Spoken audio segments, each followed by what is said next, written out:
And then I'm going to double check some settings. So if you do your intro now, Yeah, because no we're worries, away. mate. We're away, are we? Yeah. Nice one, buddy. Nice one. Thank you very much. Morning, everybody. Morning. Welcome back. Good morning, Hatham. Good How we doing? morning. How's it All going? good? Ah, all right, mate. All right. Good. Steady away, steady away. How's things your end? Very good. I'm just going to quickly test some of the settings on the stream by listening back to it. Spot on, mate. So I will Spot mute on. my mic for the rest of the stream very quickly.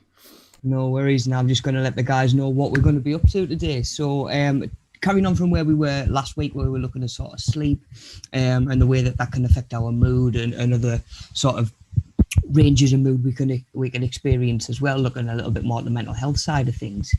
We're going to be moving on today and looking at diabetes, with it being it's more and more of a problem every year. Certainly as food becomes more convenient, we live in a much more convenient lifestyle. so diabetes is becoming more and more sort of prevalent in society. So we're just going to have a little bit of a look through different types, how we sort of get each type, what we can do, sort of if we're worried about it, but yeah, of course, don't forget week one. If you need to go back and check that out, if you're watching back and you missed week one, let me know. I'll send you the link over for that so you've got it. But yeah, it's quite interesting how this all sort of links in together, I say a convenient lifestyle, eating junk food. It was all stuff we were on about last week when we were looking at sleep patterns and stuff like that, and then we come full circle today looking at diabetes, and it comes from, and can come from, some of the same sort of issues as well, and like I say, it's all just linked in together.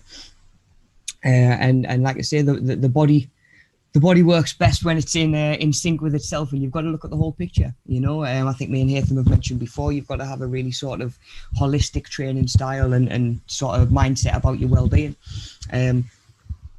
just to make sure you're getting everything that you need, pretty much.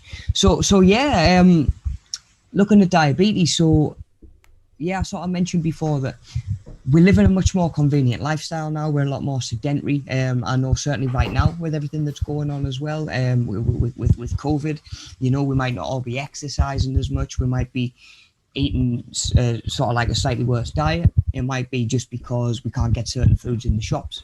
It might just be a case of something that I've caught myself doing some days. You wait until, because the kitchen's right there. You're at home all day.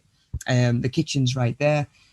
And you think, okay, I can grab some food whenever. And then next thing you know, you're starving and you don't want to wait 45 minutes while you cook something. So you have to go, or you end up going and just grabbing something easy, So it's all too easy to go for those sugary snacks that are either going to release them feel-good hormones, dopamine, or just give you the sugar boost that's going to sort of carry you through the day. I imagine that, certainly looking at some of the numbers, obviously speaking from personal experience, I imagine a lot of us know somebody who's affected by diabetes, diabetes 1 or 2. It has a big impact on your life and your livelihood and stuff like that as well. So, we've got one type that we're kind of born with, predisposed to. There's another type that we can sort of develop through lifestyle choices and stuff like that. And if there's any cases that we can reduce or eliminate, we can be looking to do that. Yeah, so, and of course, being able to recognize and spot symptoms as well, as much as anything else. Somebody might not be diagnosed, but if you know to look out for sort of frequent urination, sort of fatigue a lot of the time, ups and downs in fatigue and blood sugar and stuff like that. Yeah. So even then, you might just be able to say to somebody coming away from the day, you might be able to say, like, maybe just go and get that checked. It sort of lines up with what I've heard. Maybe just get that looked into a little bit. And you can potentially, like say, make a big change to people's lives. We mentioned last week people with sleep apnea who are getting poor sleep every night and don't even realize it. In some ways, diabetes can be the same. You imagine you've got this condition that you don't know that you've got. You've got no chance of living with it, really. Yeah.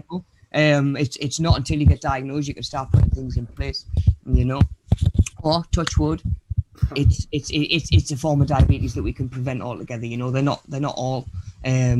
It wouldn't be possible to do that in all cases, but a lot of them we could. Yeah, manageable, isn't it? Yeah, and there's like I say, we're going to look into it today. The discrepancies between type 1 and type 2, and sort of how common one is compared to the other. So yeah, we may as well just jump into it, I guess. So we've got where we are. I'll just boot this up. So yeah, so coming back to those signs and symptoms, same again, stuff to look out for. It might either be in yourself, it could be in friends, family, you know, especially if you are sort of living at home with somebody right now in close proximity. You might pick up stuff in their behaviour and in their health that they might not even notice yourself. It's funny how oblivious we can be to our own health sometimes. Yeah, it tends to be your own that you're not really bothered about, doesn't it? Yeah. I guess, you know, or you're in denial. One of the two. A little bit of both, I think, sometimes. Yeah, definitely. But same again, I mentioned sort of frequent urination. It's probably going to be one of the more common ones. Extreme thirst as well. You know, with increased urination is going to come increased thirst.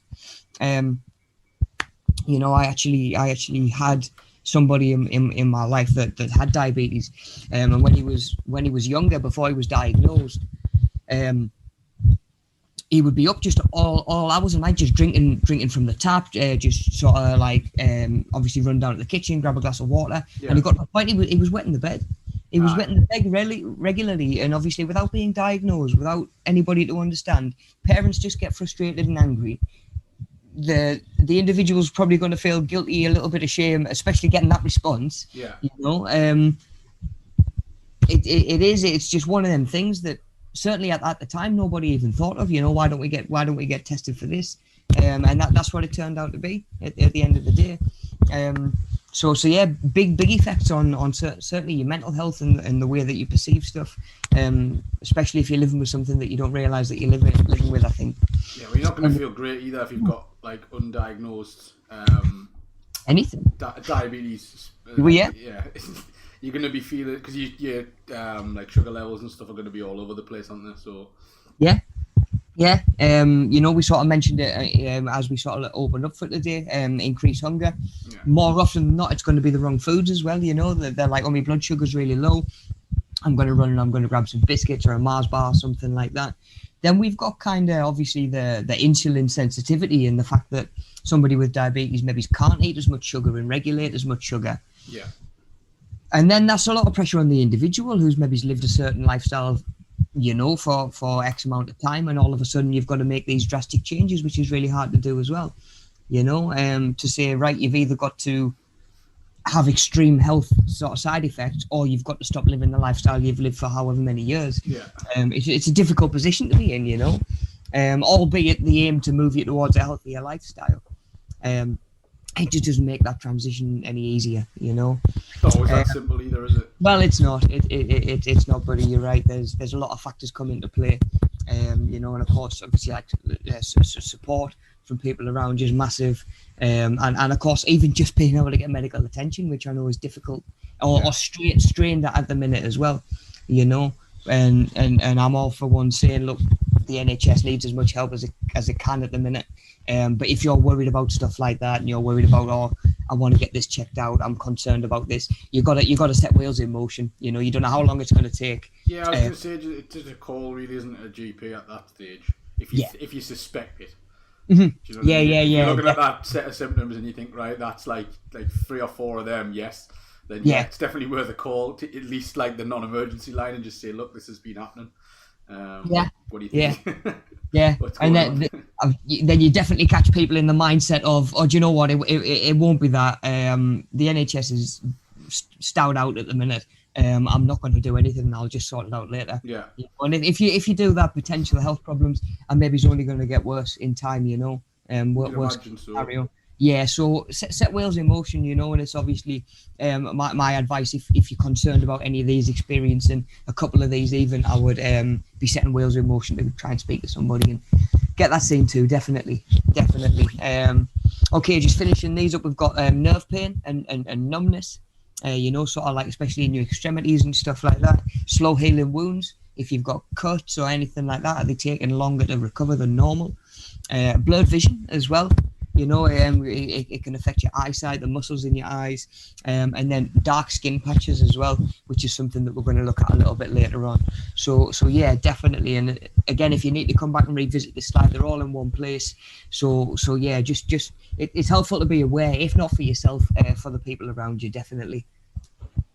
Okay, buddy, let's roll on from there then. Cool. Yeah. So what we're going to do, just a little quiz. You know, just to see where we're at with diabetes, where our understanding is at the minute.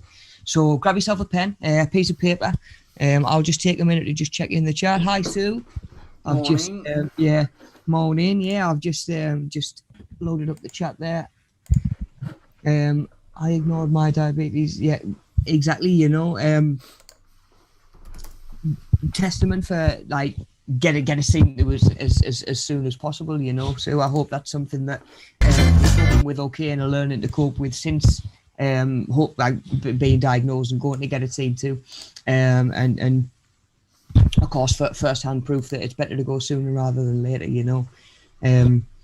But yeah, definitely. So if you've got any questions about maybe living with it, exercise, diet around diabetes and stuff like that as well, give us a shout, you know, because I'm more than happy to help with that, because like I say, it can be quite a drastic lifestyle change.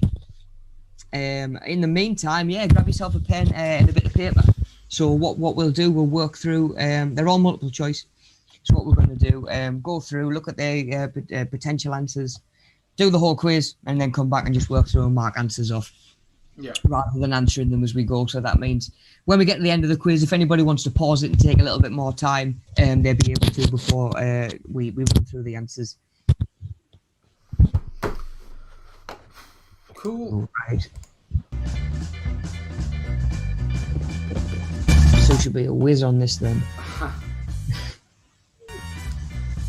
the insider information. All right, are you ready? Ready to rock, mate. Ready to rock. Okay, so we're going to go just diving straight in. Question 1. So same again. Remember, if you're new to diabetes, if it's not really something that you're familiar with, please don't stress. You know, this is just sort of, we're going to just get an idea where we are with diabetes for the time being, and then probably learn together as we go through the answer as well. Yeah, cool. So yeah, question 1. We've got how many types of diabetes are there? So we've got 1, 2, 3, or 4. Now this is, if you were paying attention, you should know. Yeah. If you weren't, you're going to get caught out. There we go. Check whether that brain's awake yet. What we're on, 20 past 10. Should be by now. Just about. Yeah, getting there, mate. Getting there. Yeah, that morning coffee. No, tea. Just a tea this morning. Yeah, just a tea. About 2 minutes before we went on, a crumbed slice of toast into my face. So I don't think it's quite like the blood hasn't quite digested it yet. No, we'll get there, man. You're going to kick in about 11 o'clock. Probably. And just midnight, yeah. Okay, cool. So, question 2. Type of diabetes is the most common. So we've got type 1 and type 2. Potentially a little clue for the last question there as well. Maybe if you For sure. if you dig into it, yeah, maybe. Yeah, which type is most common, type 1 or type 2? Okay, question 3. So type 1 diabetes accounts for what percentage of known cases? So we've got 10 to 15%, 30 to 40%, or 45 to 55%. Yeah, and that's for type 1 diabetes.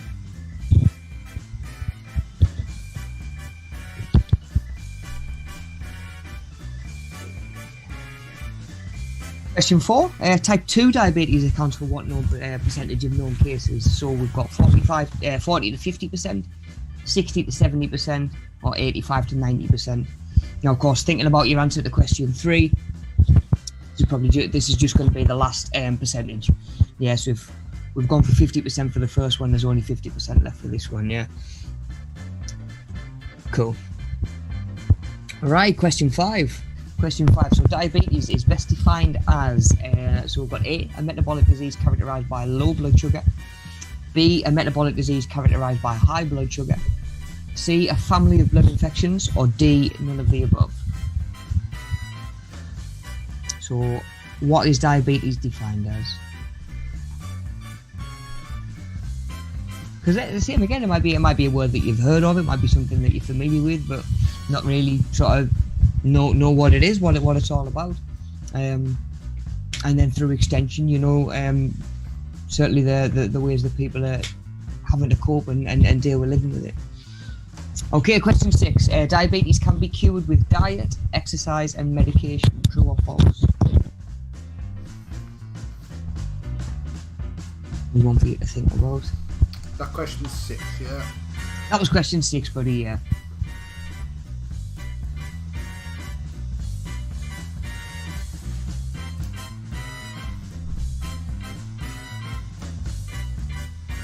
Okay, 7. So question 7, which is not a symptom of diabetes? So we've got itchy skin, thirst, frequent urination, and muscle pain.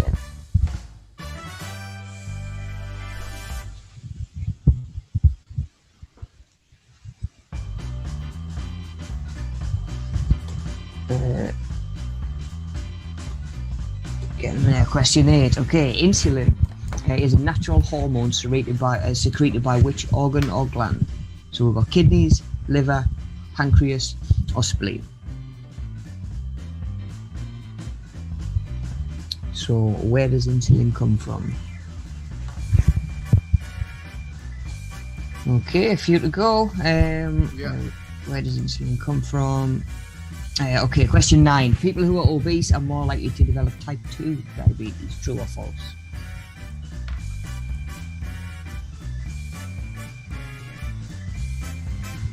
Gotta love a true or false because you got a 50% chance of getting it. Yeah, it's just easy, isn't it? Yeah. But then if you get it wrong, it's like, oh well, it's real bad.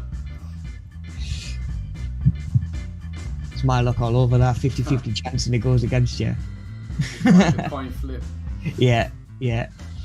Okay, question 10. So pre-diabetes is considered a reversible condition. True or false?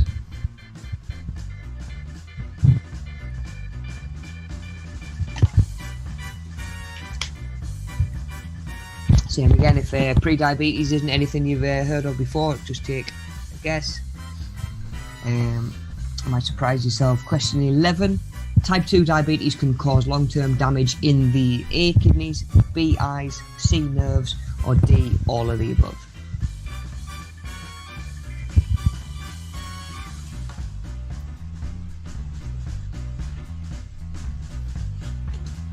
Okay, a couple to go. Question 12. Gestational diabetes occurs when? Is it A, during pregnancy, B, after a bout of shingles, C, at birth, or D, after menopause? Gestational diabetes.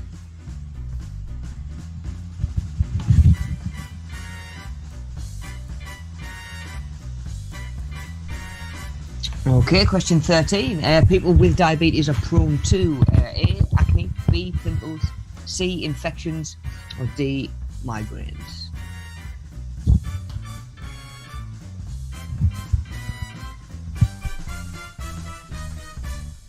Okay, question 14, 2 to go.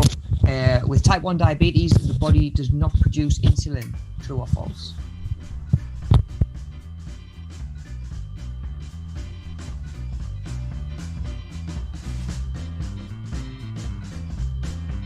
So that is type 1 diabetes. And then question 15, finish us up. When the body does not You what, bud? Last but not least. When the body does not respond to insulin it makes, this is called A, type 1 diabetes, B, type 2 diabetes, C, both of the above, or D, none of the above.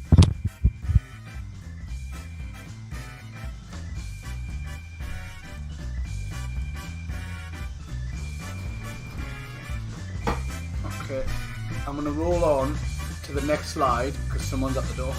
yeah, no worries, buddy. Just stick the next slide on and I'll go back to these. Cool. So again, if you want to pause it there and take a couple of minutes, even if you're watching live, you'll be able to pause and catch up afterwards. If you do want to take an extra couple of minutes, just pause it there, especially if you're watching back. Pause it there, take a couple of minutes. Just if you want to go back, revisit any of the questions, change any answers, we'll have a minute and then we'll just start working through. Sue, if you're still there, of course, as somebody with living with diabetes, how are you finding things at the minute? You know, with restrictions, and it might be harder to get certain foods. You know, obviously we've got to think about like our immune system and stuff like that as well. So it'd be quite interesting just to have a little bit of insight, you know, just into what it's like at the minute. because I think there's of course huge restrictions on everybody's day-to-day life. I'm sure we're all finding little separate things difficult, probably stuff that other people haven't even thought of, you know. So yeah, I hope everything's going okay at the minute. Okay, cool.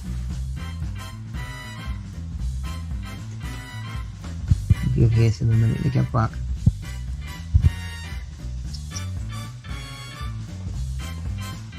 Yeah, so even just before we start running through some of these answers, you know, looking at it is all to do with sugar and energy and stuff like that as well. We sort of see how it links in with last week, you know, especially if you are not sleeping well. Like I say, you're just going and getting the sugary foods to get you through the next day, then you're not sleeping well again, and that kicks on, and you're just eating a really sort of sugary diet, really sort of bad fatty diet as well. And it is that lifestyle catches up sooner or later, and it is such a vicious circle to get into. It's hard to realise where you're going to break out of that cycle and how you're going to break out of that cycle, you know. Which is where tracking comes from.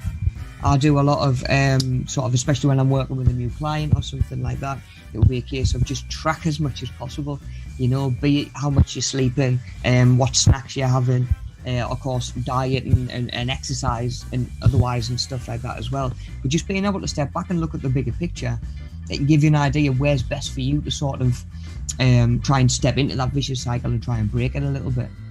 You know, so again, it might be quite interesting to go back after we've sort of after we've done today's session, go back and revisit all the sort of sleep stuff from last week and see how much it does link in. How we doing, man? Pizza there. Not on a what day? It's Tuesday. Yeah, not on a Tuesday. Tuesday morning, 10:30 in the morning. No, not one of them, like. Cool, right, mate. Well, we're just about to start working back through some of the answers. Okay. Cool. I accidentally spun the slide on a little bit too far there, I think. Oh, it's all right. No worries, mate. Day-to-day brain activity, but never mind. No worries. gives them something to think about, doesn't it? Give the guys something to think about. Okay, answers. While we're waiting, yeah. Okay, cool, yeah. So we've got question 1. How many different types of diabetes are there? And same again, we'd sort of mentioned earlier on in the session, if you'd sort of picked up on it earlier on, it is 2. And we've got 2 types of diabetes. Our main sort of fully blown diagnosed diabetes anyway. So yeah, 2. We've got type 1 and type 2. Is pretty much the only thing you'll hear them referred to if people are going to specify what their type or what the type is that they're talking about. Okay, so question 2, which type of diabetes is most common? It's type 2. It's type 2 diabetes, which might not mean a great deal right now, but it's got sort of quite big implications that we're going to come back to. So question 3, spinning on. Type 1 diabetes accounts for what percentage of known cases? So type 1 diabetes is 10 to 15%, you know. So before we spin on too far, just looking back at that last question, so which diabetes is the most common? You know, we've got type 2. We can see if this is 10 to 15% for type A, type 2 must be the rest, you know. So that is quite a huge difference. It's not like 40. It's not like a 40-60 split or something like that. That's a massive. That is massive. That, you know, it's a huge difference. So looking at question 4, type 2 diabetes accounts for what percentage of known cases? Is 85 to 90%. You know, so the vast majority of cases of diabetes that are being diagnosed today, 85 to 90% of those are type 2. Which again, you know, when we start to look at how each type sort of comes about and how we end up with them, again, that's got some really big sort of knock-on effects. Okay, spinning on. Question 5, diabetes is best defined as, so we have metabolic disease characterized by low blood sugar, metabolic disease characterized by high blood sugar, family of blood infections, or none of the above. And it is B. It's a metabolic disease characterized by high blood sugar. which is normally why somebody who's living with diabetes can't have certain sort of sugary snacks. Got to stay away from sugary drinks. Naturally, that high blood sugar is already, or that blood sugar is already pretty high, or high enough. Again, if you've ever met anybody or know anybody that lives with diabetes, they might have, say, like an insulin pen or an insulin pump, that they can use to regulate that high blood sugar. You know, again, I've known people with diabetes that go really, really low blood sugar that need something sugary. But that sort of phases, you know, that'll sort of come and go. It's important that they deal with it in that state, but naturally they're going to be high blood sugar, and needing to regulate that. Okay, cool. Because of course we all do it, you know. If we've got high blood sugar, if you've just eaten a bit of cake or a couple of donuts, something like that, your blood sugar is going to spike up, and your body has a response to sort of regulate that. And part of that's what leaves us feeling knackered on the other side of it, you know, when you have that sugar crash. And with diabetes, it's just struggling to regulate that high blood sugar that's occurring naturally. Okay, cool. So question 6, we've got diabetes can be cured with diet, exercise, and medication. True or false? So this one quite eye openly is false. You can't cure diabetes. So if you end up being diagnosed with diabetes, you're pretty much gonna need to take medication to deal with that indefinitely. You know, it's not a condition that's ever really going to go away. With diet, exercise, and medication, it can be better, and it can limit it can limit the medications that you do need, but it'll never fully go away. Yeah. You manage it though, don't you? Like you can, you learn to manage it. It's just in strictly speaking of a cure, no, it can't be cured. It can't go away. Yeah. Interestingly, we have like a phase called it's like pre-diabetes, and that is pretty much when you're on the fast track train to developing onset diabetes and being diagnosed and having to learn to live with it. Now in that pre-diabetes phase, it's not a cure because you haven't developed it yet, but that pre-diabetes phase can last up to a year, you know. So if, you know, you start to make changes then in your exercise, your diet, and living a healthier lifestyle, you can reverse those symptoms and sort of not develop diabetes.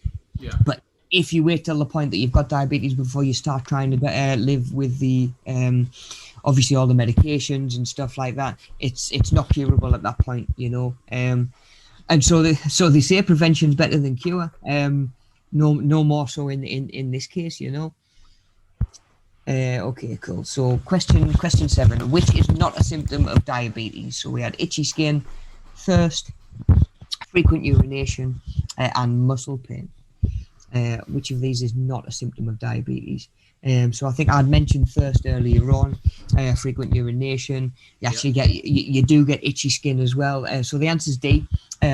Muscle pain. You're probably likely to experience the other 3, if not a mixture of the other 3. Yeah. But not so much muscle pain.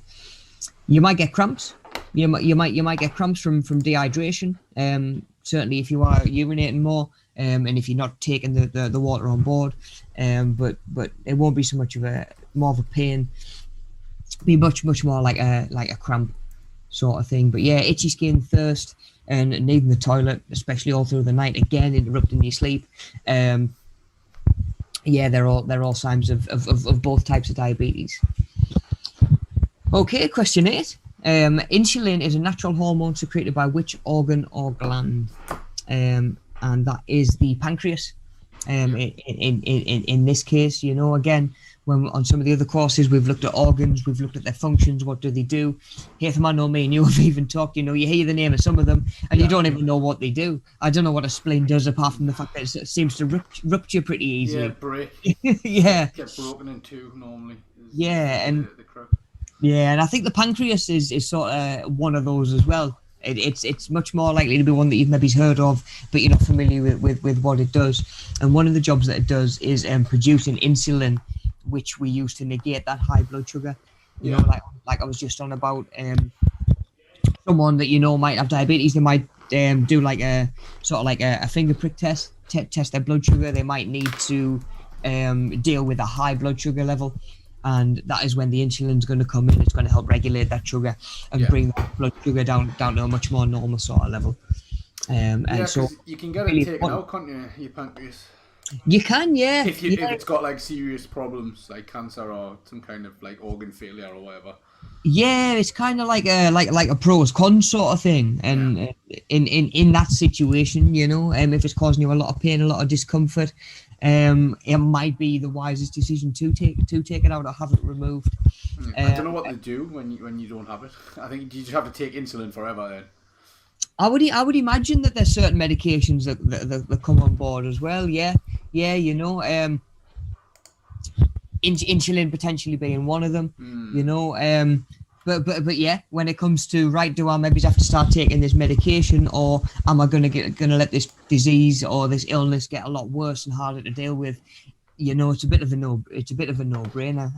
Or can be, depending on the situation for sure. I'm not saying that's ever going to be a necessarily easy decision. No, probably not.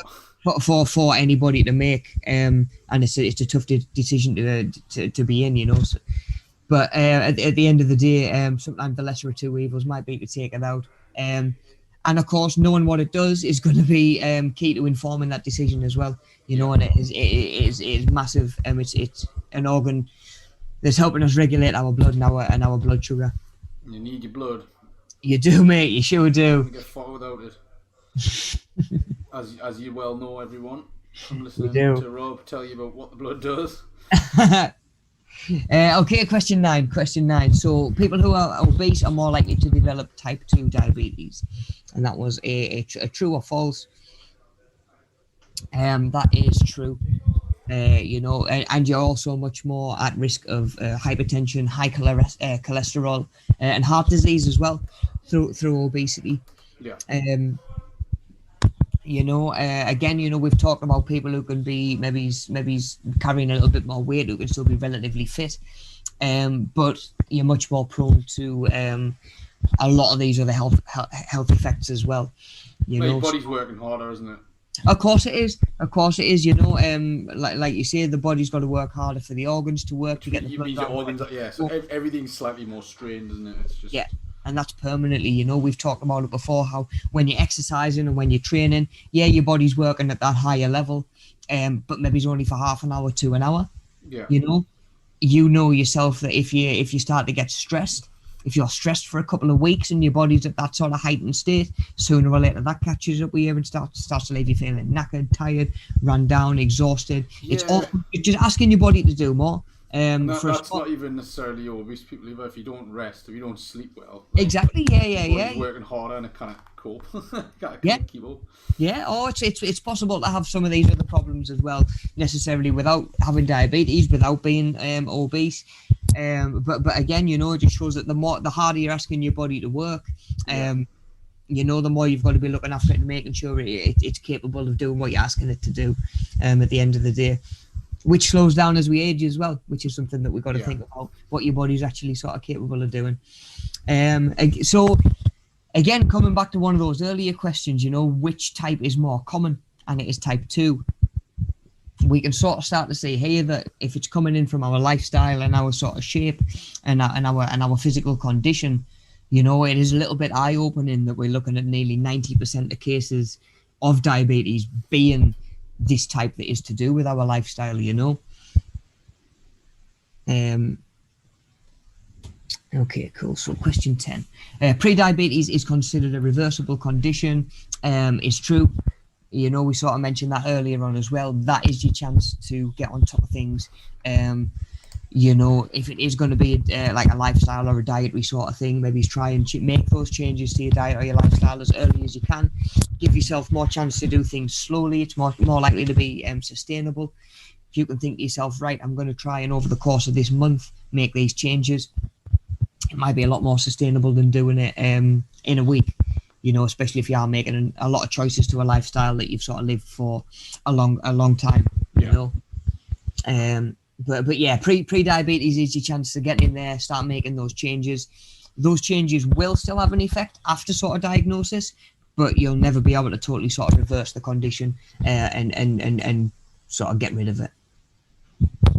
Okay, question 11. So type 2 diabetes could cause long-term damage in the kidneys, eyes, nerves, or all of the above. And that one is actually all of the above. Yeah. You know, so I know Sue said about her eyesight. That was something that had sort of degenerated in the gentleman I mentioned earlier on as well, that I knew myself. Like I say, sometimes it can be whether you're dealing with it properly or not. It's going to have a long-term effect on all of these things, you know, be it your kidneys, obviously dealing with like water going through, stuff like that, filtering your water out, because you're drinking a lot more, you're urinating a lot more. Obviously your eyes as well, you know, your sight and the muscles in your eyes. I know, like I say, Sue's mentioned that. So yeah, all of the above. It's not just a case of, because I think certainly seeing somebody and knowing somebody living with diabetes, it just looks like from the outside, it might look like, oh, they can't eat a load of sugary snacks. They need to do this test every couple of hours. If the test shows them a result that's not good, yeah, they need an insulin jab or they need to eat some sugary food. You know, to an outsider, that might be all that living with diabetes looks like. You know, certainly growing up, knowing people in the family as a kid, obviously your parents sitting you down and trying to explain why so and so is happening, why they need to do this, why they need to do that. You know, it's from an outsider's point of view, you know, you can take it at face value, whereas more often than not, there's a lot of these other stuff going on as well. You know, that's always sort of considerate to be thinking about. Okay, cool. Question 12. So gestational diabetes occurs either during pregnancy, after a bout of shingles, at birth, or after menopause. And that is, it's actually at birth. No, it's not. Sorry, it's actually during pregnancy. My bad. When you're born. My bad. Yeah. You just come out. Yeah. No, it's during pregnancy. And you could be a healthy mother, or the mother might be totally healthy, never had any problems with anything like this, and it can just come on. It's mind blowing, really. Like just to come out of nowhere and then go again when. So you develop this gestational diabetes, then you have the baby and the symptoms get better, the problem gets better, and the baby doesn't have it either. Yeah. You know, it's crazy. I trained a lady whose daughter-in-law developed it, and she was telling us all about it, and it absolutely blew my mind because I'd never heard anything about it at the time. Obviously, like a few years ago.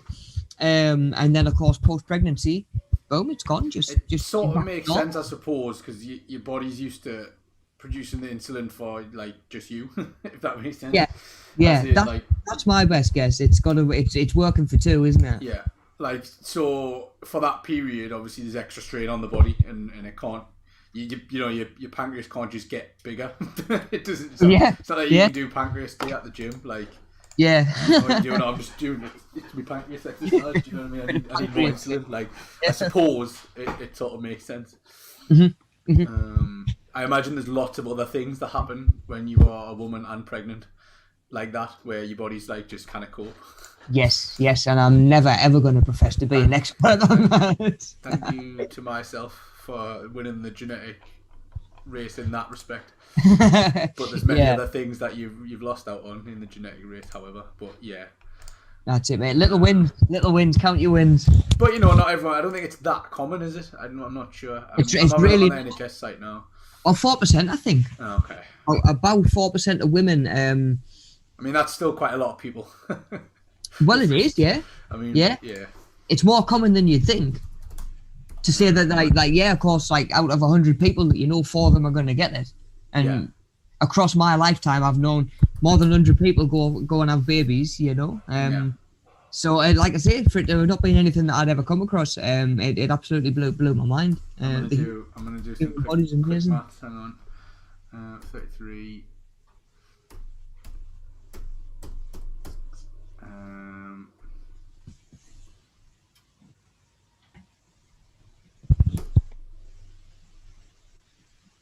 You can see steam coming out your ears this morning. So, by my calculations, 1% of all the women in the UK will be 333,000. Really? Wow. That by 4. So it's over 1 million people. 4%. Yeah. Wow. Wow. Yeah. When you think about it, 1.3 roughly. Yeah. If it's 4% of women, obviously that's not taking into account how many women have had kids and will go on to have kids, because that's too complicated to do at 10:47 on a Tuesday morning. Not going to do it. Roughly 1.3 million. I'd say, if my maths is right. Someone can check it. If Mel was here, she'd be checking it. Oh, she would. She'd be fact checking you. Like, she's not here, but I would say roughly, yeah. Yeah, and of course, some of that stands out just as much to me as well. Like, if you have gestational diabetes with one pregnancy, the same woman might not with the next. Yeah. You know, it's not like that person is just going to get it every time they get pregnant. It's sort of pregnancy specific. Yeah. So you might already have 3 kids. 10% in the US, they reckon, up to 10%. Really?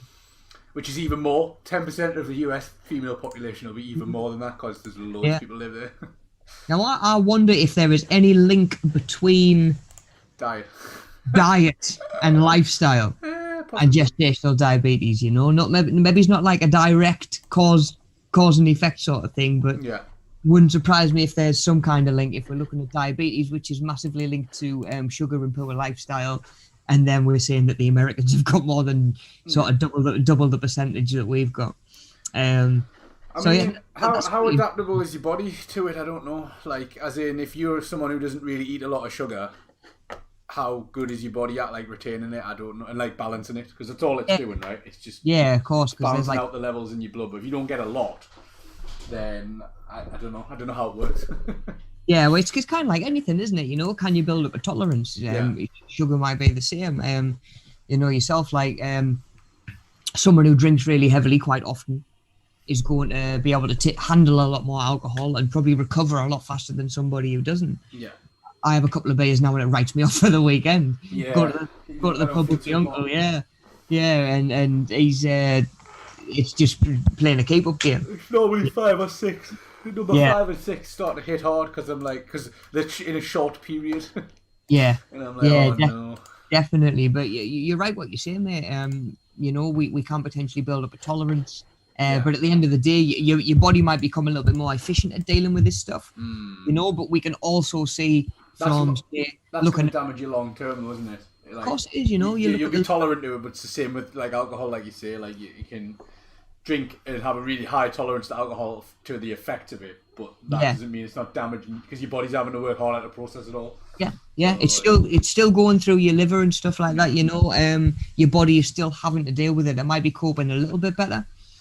Yeah. But yeah, it's like you say, it's still going to be destroying like your insides and stuff like that, and sugar can do the same. You know, no matter how much. Get your teeth as well. Yeah, definitely. Well, that's interesting you say that, actually. Before we spin on to the next couple, I used to absolutely rinse them innocent smoothies. Yeah. Because I was thinking, it says like 250 ml was one of your 5 a day, and I used to think, I'll drink the full thing in a day. Then it's a litre. Yeah. There's 4 of me 5 a day. Yeah, and then you go to the dentist, dead proud of yourself, like, I've been eating no sweet. Yeah, and he told us off. Swiss cheese. They told us off. Yeah, so. Changes were made. The dentist tells you off about everything, man. You cannot do anything when you go to the dentist. You're not allowed. No joy. You're not allowed to have any joy when you go to the dentist. That's it. Just book in for your next appointment when I can check them again, but don't you dare use them teeth. Don't you eat. Don't drink anything. Don't eat anything. Just sit there and brush your teeth twice a day. And remember to floss. It's like, okay. Yeah. I guess I will then. Yeah. Need to bypass your teeth or just get fake ones. Just bypass your teeth. Yeah. Straw, okay. Everything through a straw. Everything through a straw. Except no sugar. You're not allowed any sugar either. And not a plastic straw though either. No, not a plastic straw either. No, definitely not. Right, buddy. Spinning on. Question 13. Yeah. We had people with diabetes are prone to acne, pimples, infections, or migraines. That one is C. Infections. Okay. So we sort of mentioned it earlier on how the wounds are slower to heal. Yeah. So if wounds are taken slower to heal, potentially scab over as well. Why is that? Do you know? I think as much as anything, it might just be that your body's fighting other stuff elsewhere. It's got other processes going on. It can't necessarily efficiently just go like and target that area and start worrying about that area. Yeah. You know, it's obviously like you say, dealing with other stuff. Your pancreas might still be working a lot harder, and maybe trying to produce insulin, and it's not. It might be producing insulin and your body's not taking it up and regulating it and using it, so it might still be pumping more out. So your body's under just that little bit more strain. It's exactly the same as when you're stressed. You know, when you're stressed and your hair doesn't look right and your skin doesn't look good, it's just the body repairing itself. You know, skin cells, quality of cells. And if you're, like I say, be it stress or one of these other health conditions where your body's doing more of the time, it just slows everything else down. And being not so able to sort of scab over, repair, put up barriers to infection. They're much more sort of prone to infections. Poor circulation as well, I think, is one of them, isn't it? Well, yeah. Which will stop you from getting like blood around your body. Yeah. So like we sort of mentioned, there is a lot more to it than just, you know, testing blood sugar every couple of hours and either taking insulin or not. You know, it's not necessarily just something that you monitor and live with. We've got to obviously make certain changes and be aware of a lot of stuff as well. Yeah. Cool. Right. Last couple then. So question 14, with type 1 diabetes, the body does not produce insulin. True or false? And that is true. So with type A diabetes, which is the type that we're going to be born with, genetically predisposed to, you know, the one that we can't necessarily do anything about developing. That is where the body doesn't produce insulin at all and really sort of struggles to make any insulin for your body to use.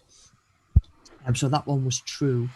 Spinning on to question 15, when the body does not respond to the insulin it makes, that is called type 2 diabetes.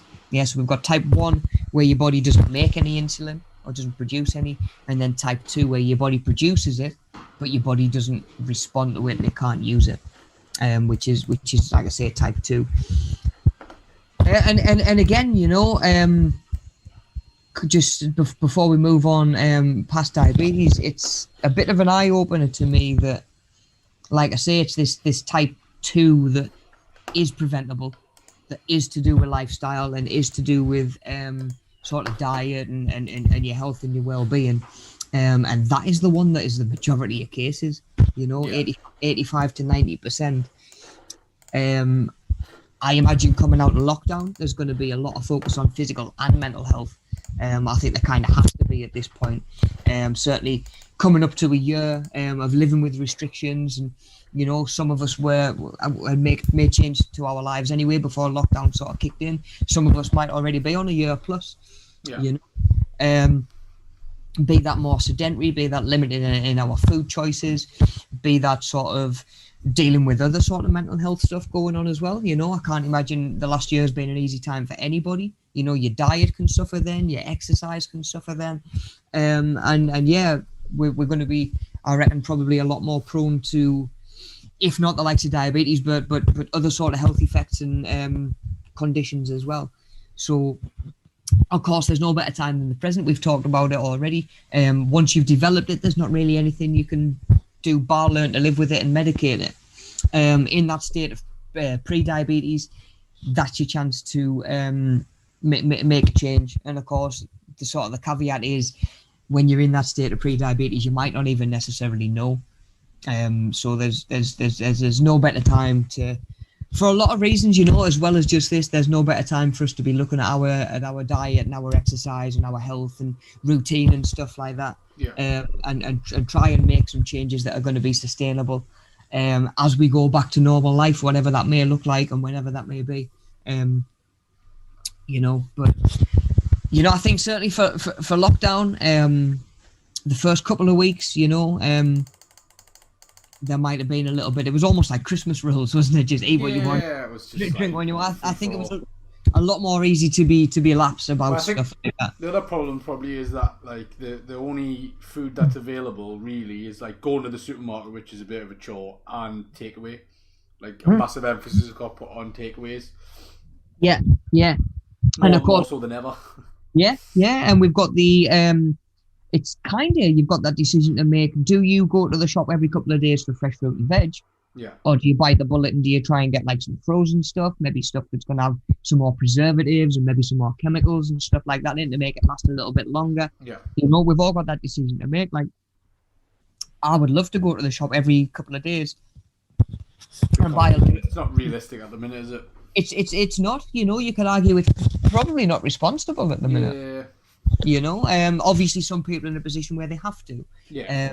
You know, not to judge or sort of say anything about the way the people are sort of coping and getting through right now. If you've got to go to the shop every day, every couple of days, you know, there are people out there whose fridge freezers are knackered. Yeah. Do you know what I mean? Like, you might have to be buying a little bit more fresh. There's a million and one circumstances out there that I can't probably even comprehend or think about at the minute.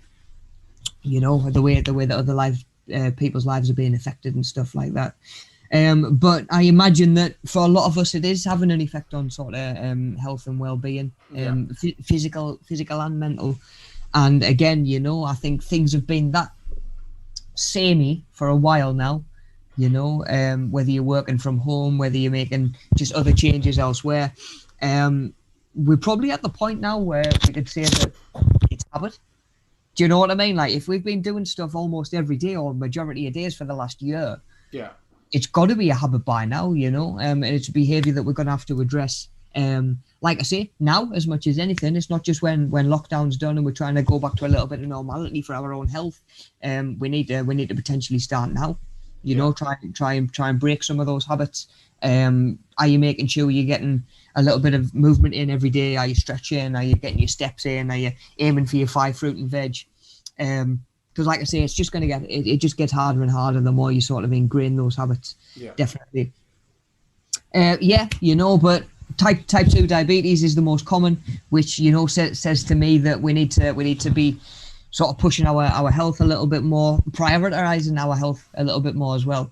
You know, I think we're really easy. You know, Haitham, I think you mentioned earlier on, it's funny that we're quick to not necessarily put our own health sometimes. Yeah. You know, even just behind other stuff as well. We need to at the minute. You know, we've mentioned in previous weeks, I don't think the onus and the responsibility has been on us ourselves more to look after ourselves and our health. Just because of the, like I say, the massive circumstances and the stress that a lot of their public health systems are under. Yeah. You know, so yeah. Hopefully that speaks out to you a little bit. You know, 80 to 85% of diabetes that we're getting in this country is preventable. You know, but not reversible. So let's not leave it too late before we start making those changes. And we're actually going to look at some food labels and some nutritional stuff to finish us up today as well. Yeah. Cool. Right. Let's spin on then. So, just looking at, I promised last week a couple of little brain teasers. And we're going to be looking at, just ways to sort of stimulate day-to-day brain activity as well. You know, how easy is it at the minute? You know, maybe if you are furloughed, maybe you are... Maybe you know you've been made redundant. Maybe you're looking for work. Maybe you know you're a student online and you're doing a little bit of work 2-3 days a week and you've got a lot of time to sit. How easy is it for the brain to just idle over? You know, scrolling through your phone or you know watching Netflix or YouTube for just all day because it's like, go on then, I'll chuck one more on. Just autoplays, man. You don't even have to chuck it on. That's the thing. Yeah, it gives you the black screen, doesn't it? So you can just catch a reflection of yourself in the telly and see what a sorry state you are by that. Not normally, because I'm normally like lying flat, so. Horizontal. Yeah, or asleep. Yeah, that's the big one. I do, to be definitely, fair. Love that sleep, man. Well, we talked about last week how important it is. You know, we got to make sure we're getting it and that we're rested. But brain activity and stimulating our brain, you know, especially when we might not be getting as much sort of maybe social interaction as normal. Yeah. You know, like that sort of thing. We've got to be trying to make sure our brains are active and working. You know, no worries, buddy. Yeah, sweet bud. You know, we're talking sort of crosswords. There's a reason we do them so often at the start of our streams, you know, be it a crossword, a word search, just anything that sort of gets your brain engaged, working. Ideal if you can sort of link it into what it is that you're going to be trying to learn about as well. If you're just trying to do it as its own thing, you know, just like a little bit of brain stimulation, do yourself a puzzle, you know, sort of like jigsaws, a little bit of drawing, anything that's creative. You know, you might play an instrument, or you might be keen to pick up an instrument and start learning. Anything that engages your brain. And I know that we're saying about sort of sitting still and just watching telly all day, stuff like that, but video gaming can actually increase your brain activity, you know, because you've got stimulus on the screen that you've got to respond to. So yeah, that in itself can do a lot for brain activity. Certainly coordination as well. You know, video gaming, instruments, that sort of thing can really help develop them sort of coordination skills. But even just listening to music, you know, can sort of get your brain working, you know, be it a certain song that makes you feel good, kicking hormones in, that sort of thing. Anything like that, you know, even just a little bit of reading, you know, maybe it's on the morning rather than getting up and scrolling through your phone endlessly. You might be able to get up and have a read or something, you know. Granted that something might be on a Kindle these days, you know, if we're doing any if you are going to say, right, I'm going to do a little bit of reading when I get up rather than scrolling through my phone, or I'm going to read a book before bed rather than scrolling through my phone. Like I say, a lot of us now might have Kindles or screens that we're reading from, but a lot of them do have like sort of like maybe a filter on, like a blue light filter or a dark mode that's meant to help sort of brain waves and stuff like that before you go to sleep. But yeah, anything like that that's just going to stimulate a little bit of, like I say, a little bit of thinking, analytical thinking, critical thinking. Like I say, I'll more often than not just sit and do like a crossword, something like that. Alex is a nightmare for a crossword. You let her on the bus, mate. She comes on with like a pile of them, absolute pile of them. Yeah. I think maybe just like what you watch as well. Like if you're watching the telly or you're watching a film or something, like maybe a documentary. Yeah. You know, like there's you can go on YouTube and there's like a million of them for free. Yeah. Or you can listen to podcasts and stuff like that, but like not just blindly listen to it. Something that you're interested in, and that's going to make you think. That's it. Yeah. Not maybe it's not like the 20th episode of the same program that you've been watching all day that you're not even watching anymore, that you've just checked out of. Swap it out. Watch a documentary. Read an article online about it. It doesn't have to be like a book. Yeah, you know, it could be an article that you're interested in, definitely, or a blog or anything. Yeah, audiobooks are quite good as well. Yeah, like you say, podcasts, anything like that. You know, I know. One of our learners, Gaz, swears by his audiobook. You know, when he maybe takes the dog out late at night, audiobook on, and it just gets you thinking. You know, anything like that, like I say, that's going to stimulate your brain. I've just seen Wib's got in the chat. Morning, Wib. Says music is my life, therapeutic. You know, I can vouch for that myself. It really is. You know, I think there's something again in sort of like brain activity. Find there's something therapeutic about maybe it's like your hands being busy and your brain being busy at the same time. You know, you can't really be thinking about other stuff. You haven't got time to stress about other stuff. It's really therapeutic and it's really engaging as well. You know, you might be able to vouch for it as well. You know, you might know a song like the back of your hand. You've played it over and over and over again. You're having just a little bit of a slow day. You've maybe not slept well. You're not feeling great. You go to play a familiar song, and you're just not quite there. You know, you're that little bit slower. And again, you know, it's all brain activity and a little bit of muscle memory as well. Yeah. Okay, so thinking about improving our day-to-day brain activity. If we can just spin on, we'll go a couple of slides. Yeah, so on the next couple of slides, we've got a few brain teasers for you to try. And I say, give me a shout if you can suss any of them out. Yeah, and interested to pick your brain on this one, buddy, as well. I'm just trying to make it so it's visible. I know where he's cool. So. Yeah, should be able to see it now. Nice one. So we've got two triangles, or we've got two triangles made from the same shapes. But the one on the left hand side has got an extra space marked A. Yeah, so it's got a totally different sort of area overall. So how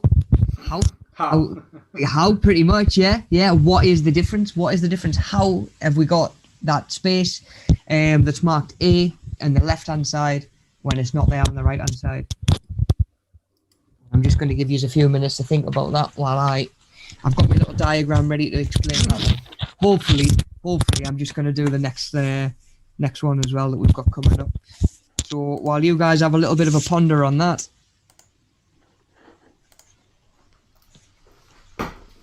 So it always gets me stuff like that, because as soon as you realise afterwards, you're like, why didn't I get that? Why did I not realise that? Once you know how. Yeah, it's a similar sort of thing. You might have seen it done with like a bar of chocolate before. Yeah. Same again. They'll move bits round, and then there's all of a sudden there's a spare bit of chocolate over to one side. Yeah. It's like, what wizardry is this? Where we're conjuring chocolate out of thin air? Or are we? Possibly. We'll try.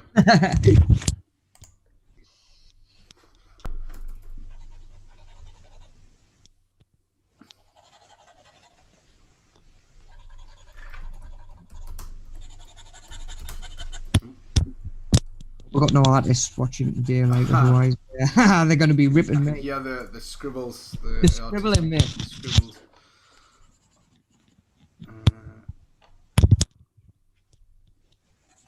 Should have just done a Neil Buchanan, shouldn't I? Here's one I prepared earlier.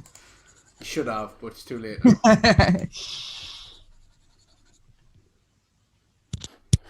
Gives everybody a little bit of time to ponder this one over.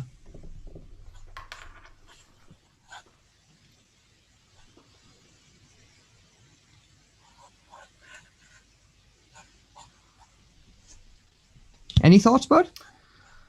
Yeah, but I don't want to say it. A, in case it's wrong, but B, it might give it away. So. Oh, ready to rock. Any ideas, Wib? Any ideas? Or Sue, still here. Yeah, if Sue's still watching as well. What do we reckon, guys? If my memory serves me right, it's not to do with full squares. It's what, sorry? It's not to do with the full square. So the full square doesn't come from anywhere. It's a sum of something else. Mm-hmm. Yeah. Okay. That's about all I'm going to say. Yeah. I'll give you a clue. Kind of in line with that. It's more to do with the triangles than anything else.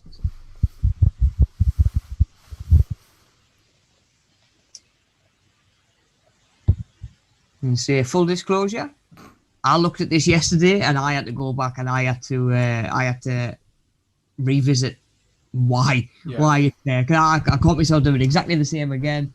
It is. It's a tough one. It's a tough one. Sure is. I think you can put everyone out the misery though. I think go on. Yeah, just saying. Wibbs just said there. I've done this with Mel and still forget. Yeah. Cool. So what it is, we can see the way that the triangles line up and sort of stack together. If I can show you with me amazing little diagram. So the one on the left hand side, we've got kind of. If I can hold that a little bit closer. So this is both triangles drawn. So this line that sticks out highest. Is the diagram on the left. So we've got extra space in there. So what we can actually do is pull the yellow block across to the left one and free up that extra block. So the difference when you change the triangles round, your triangle, your overall triangle looks more like this one where it kinks in. So you've still got the A area, but it's just sitting on the outside of the triangle. Yeah, so it's all them little slices of blocks added back, isn't it? Yeah, definitely. And I think there's one of them that really sort of jumped out to me how big the difference was. That angle is steeper on the left one. Yeah, you can see. Because of the way they're stacked up. So you can see there, it's got, that's like a tiny bit there. So if we go 1, 2, 3 in, there's like a tiny little corner there. But if we go 1, 2, 3 in, that's bigger. Yeah. And I'm on the wrong side. Hang on. So 1, 2, 3 in there. So that little dot there, that little triangle here is tiny. If we go 1, 2, 3, it's bigger there. So you can see the area along here. The angle's steeper, and along here it's not as steep. Yeah. So that's where that extra space has come from. Yeah. Yeah. Deceptive though, isn't it? Yeah, because if you look at it, it looks like it's exactly the same. It's not quite. Yeah. I was convinced that they'd shortened that green block. I was like, they've just shortened the green block. I was like, oh well, hang on a second. Yeah. No. So anything like that. Really good for sort of stimulating the brain. There's always some trick with them though. So. Yeah. Definitely. Right, we got another one to do. We've got another 2 to do, but we'll do this one first. Where are we at? I've lost my presentation window. There it is. The trees. Hang on, I need to turn the banner off again. Yeah. Okay. Cool. So we've got to divide this land into 4 equal shares. Each share has to be the same shape, with 3 patches of grass and 1 tree each. Yeah, and it's a 4x4 grid.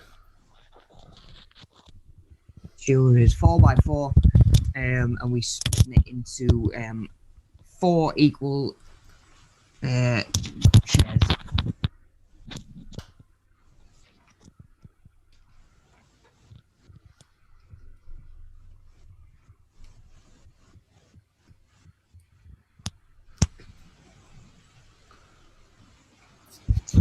It's 3 grass and 1 tree. Yeah. 3 grass and 1 tree.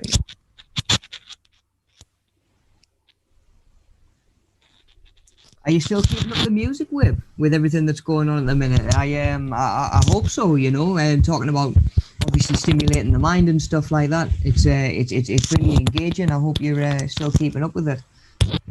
I'd say you showed us a couple of the videos that you've got on YouTube last time I saw you. So yeah, I hope you're still keeping it up, man.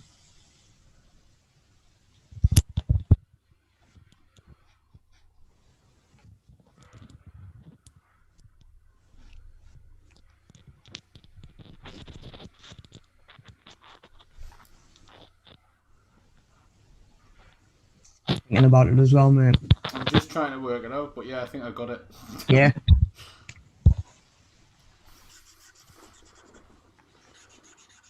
This is a bit of a Tetris one, this one. It is. I'm not going to play the Tetris music because I think it's copyrighted. That's a shame. Just have to reimagine it.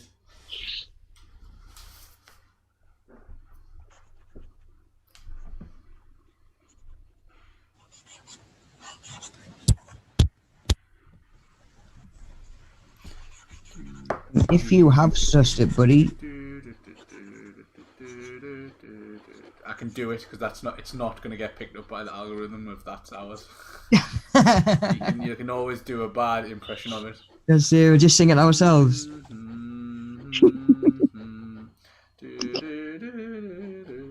Right, so 3 grass, 1 tree. I think I've done it. You done it, nice. 3 grass, 1. Yeah, I have. I don't know if you can maybe I can demonstrate that. Take a screenshot probably and draw on the screenshot. Yeah.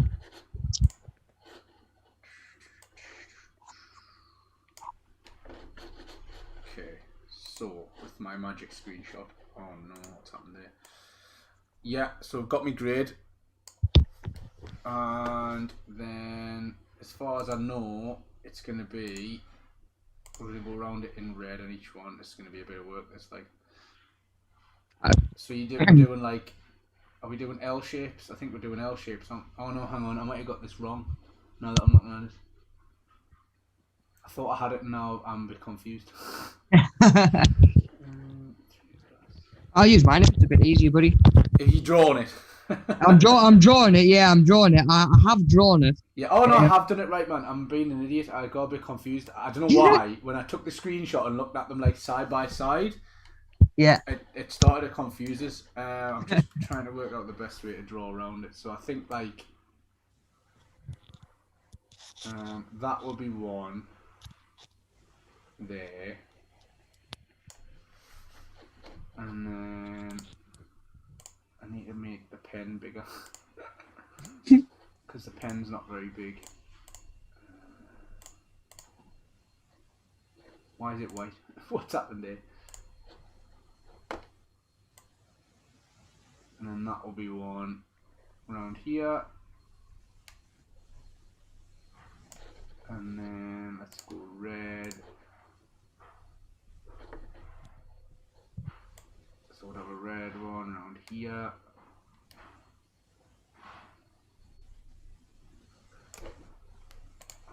And black for the last one. Down and around. Like that, I believe. I believe that's how it's done. That's interesting. That's a different way to the way I've done it. That's right though, isn't it? Yeah. Okay. Yeah. Bang on, mate. Nice one. You thinking outside the box? There you go. There's three grass in a tree for you, sir. Nice, man. Nice. Thank you very much. Yeah, cheers. So the way I've done it, and the nightmare I was having was it's all in the same colour, so it's hard to show you. Yeah, I know. That's what was taking the most time, was trying to work out how do I do different colours. Right, I don't know if we can even see on there. So you've got a T shape. Yeah. This corner. Yeah. Okay. This corner. Yeah. And into there. At the bottom. And into there. And this side here. And into there. All the T's. That last one. So T shapes, like, so that across there, and then 3 grass tree. Okay. So that doesn't use up the whole. Show us yours again. So I've got. Hang on, I'm gonna see if I can shade it in as I go through. So I've got.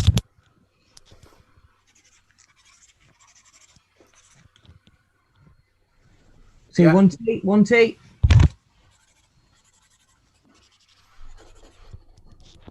And the ones over this side, 3. Oh yeah, of course. Right. Yeah. Yeah. You got it, yeah. And then the bottoms. So it's the same, essentially. But, yeah, I had no idea it could be done with L's. Okay, yeah, you can do the L shapes as well. Nice. We're just giving people 2 answers. There you go, man. You get all the answers. Then there's probably another way to do it as well. I wouldn't be surprised. Probably will be. There probably will be. Okay, how did you get on with that? I know Wibbert said some kind of L shape, yeah? Yeah. Maybe it's just me. Well, if it works, it works. We're not bothered. That's it, mate. That's it. Okay, one more to do, yeah. Oh, God. Get rid of the banner again. Yeah. Okay, so this the last one that we've got an L shape. So imagine that there is an office space. We've got to divide it into 4 equal spaces. Yeah, so each space has got to be the same shape and size again. Yeah. Yeah. So we're breaking that up, that L shape, into 4 pieces that are the same shape and size. And it's equal, isn't it? Equal, yeah. Yeah, it's got to be equal. Otherwise, you'd have somebody kicking off that their office is smaller than somebody else's. You can guarantee it. I've got the Tetris theme tune stuck in my head now. Cheers, mate. It's going to be a long day. Yeah.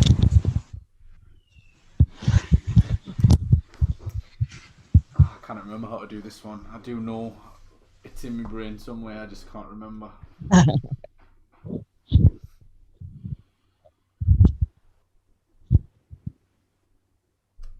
Oh, Wib says he's doing some music streaming. Oh, wow. Oh, nice.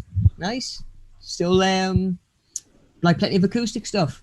And I think you were writing a couple of your own tunes. Maybe last time I saw you. Yeah, Wib was definitely doing something music-wise. Yeah. Publishing it. I think you've got YouTube still going as well, right, Wib? Yeah. Ain't not wrong with that. Hopefully you're uploading stuff there still. I did see something, I don't know if it was on Facebook, a song recently that you did. Yeah. I don't know if it was new, but I definitely seen you singing a song on Facebook. Yeah. That's the thing. Anything that you put out there, do you know what I mean? Like if one person finds it and likes it, it's done a load of good. Yeah. It really has.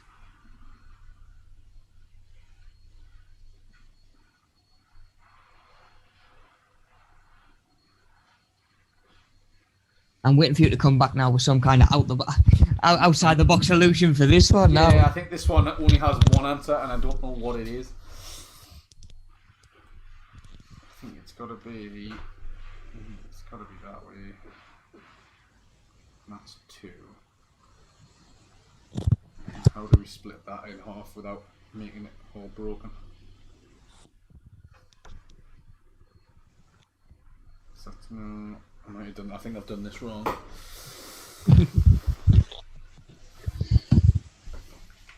No, not sure on this one. No.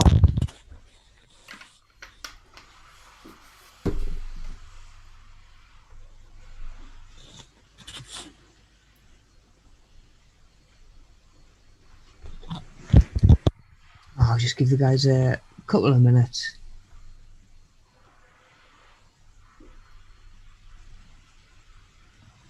And again, if you're determined to get it yourself, if you're absolutely determined to get it yourself, just pause it and take a little bit more time if you want. Yeah.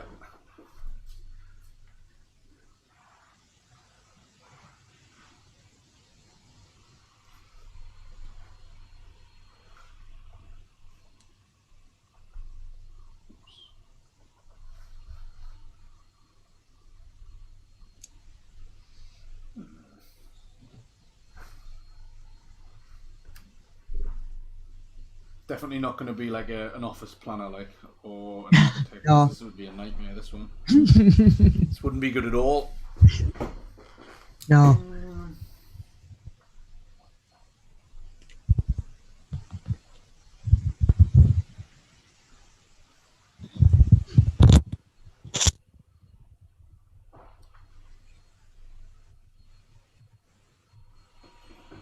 I think this one was the most. Like where I thought to myself the most, do you know what? I can't believe I didn't get that. That was the one with the extra A square, the extra area. I was like, you know what? I'd have never guessed that in a million years. Well, yeah, that one's more like is it area? That's like an area challenge. Yeah. You've got to try and calculate that. Like, no thanks. But yeah, this one I saw the answer. I was like, of course. Wib says, yeah, I've always said if one person likes my music, it's been worth doing it, mate. That's exactly it. Definitely. That is exactly it, you know. Plus, you do it for yourself as well. Like, it's you get something out of it. Definitely, yeah, definitely. There's a lot can be said for writing a song about something that you're passionate about. It doesn't matter how the song turns out necessarily. Yeah. You know, it's a really, really good release.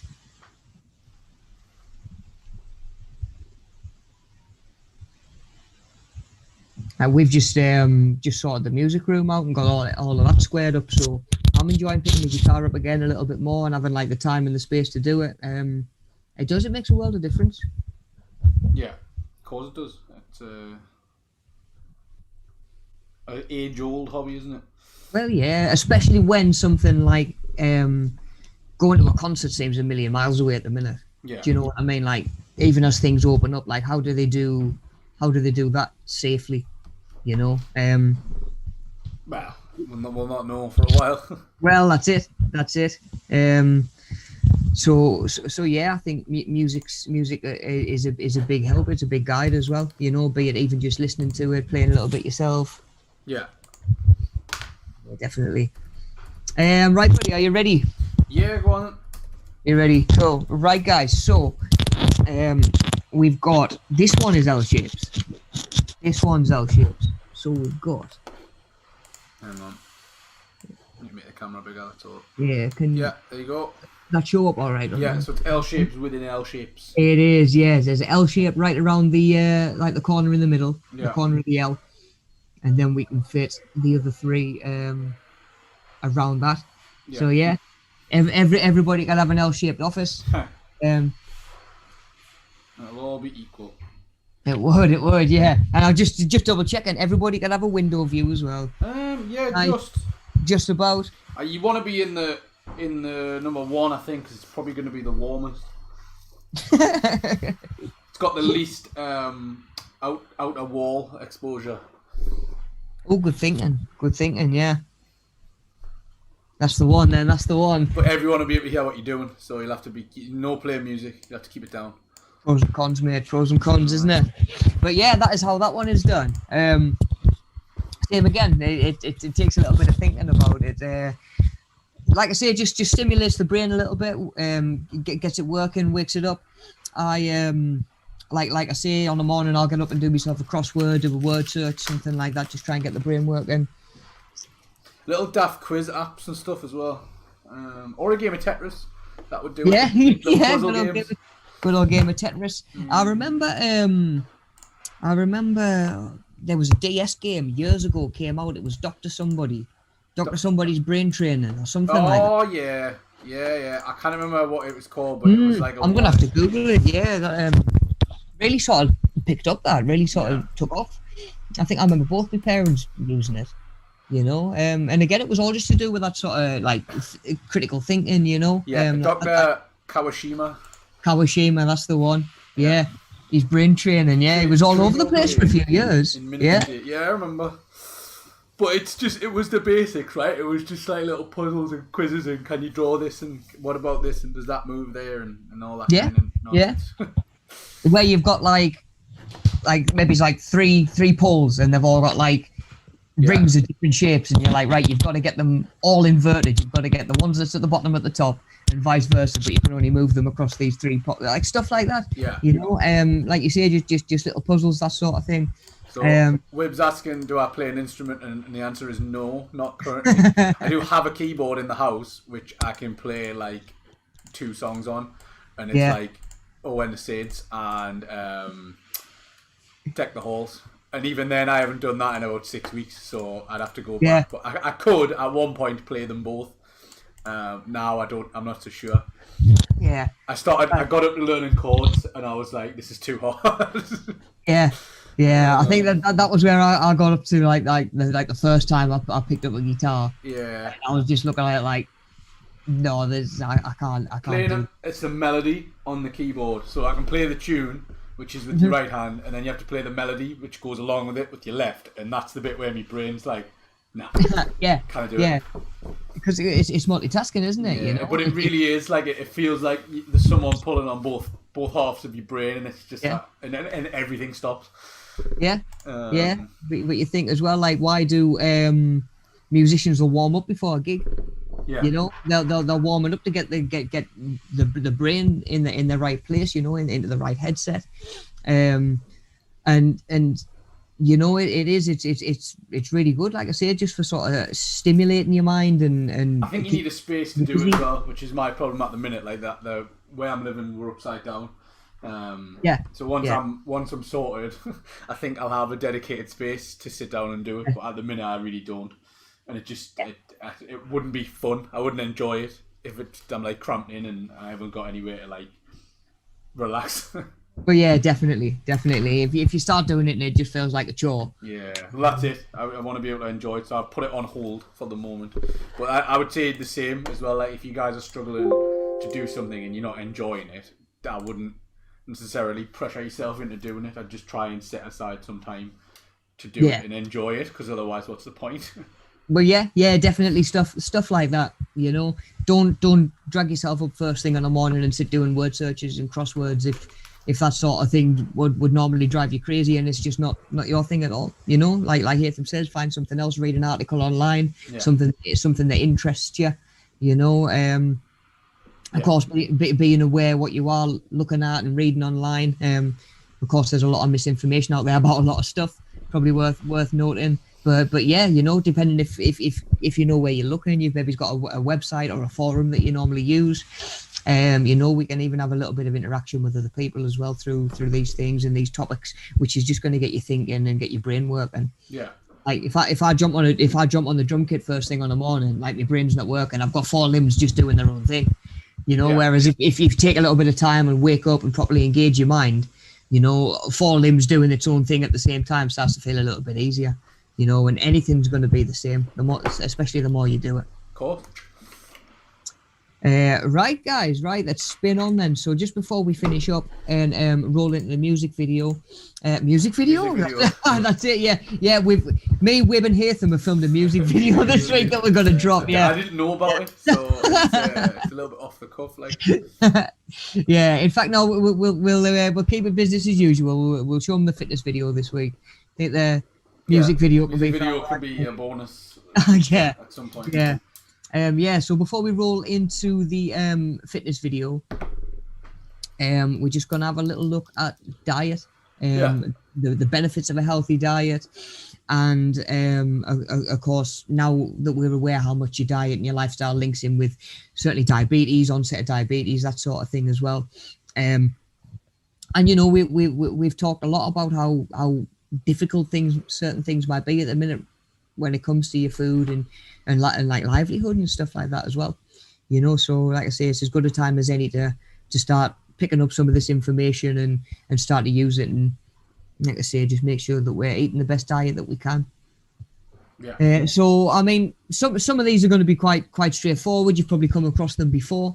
You know, if you've maybe put yourself on a healthier diet previously, you know, a week, a couple of weeks, hopefully longer, you know, but just being aware how long some of these diets sometimes do last. You might have tried it and you might have felt some of the benefits yourself already, you know. Like I say, sleeping better is a massive one, you know. Even if it's just your adrenaline, your insulin, your blood sugar's not all over the place throughout the day. You're not eating a load of sugary stuff before bed. You're gonna sleep better, which means that you're going to be less likely to crave those snacky sort of sugary foods the next day, you know.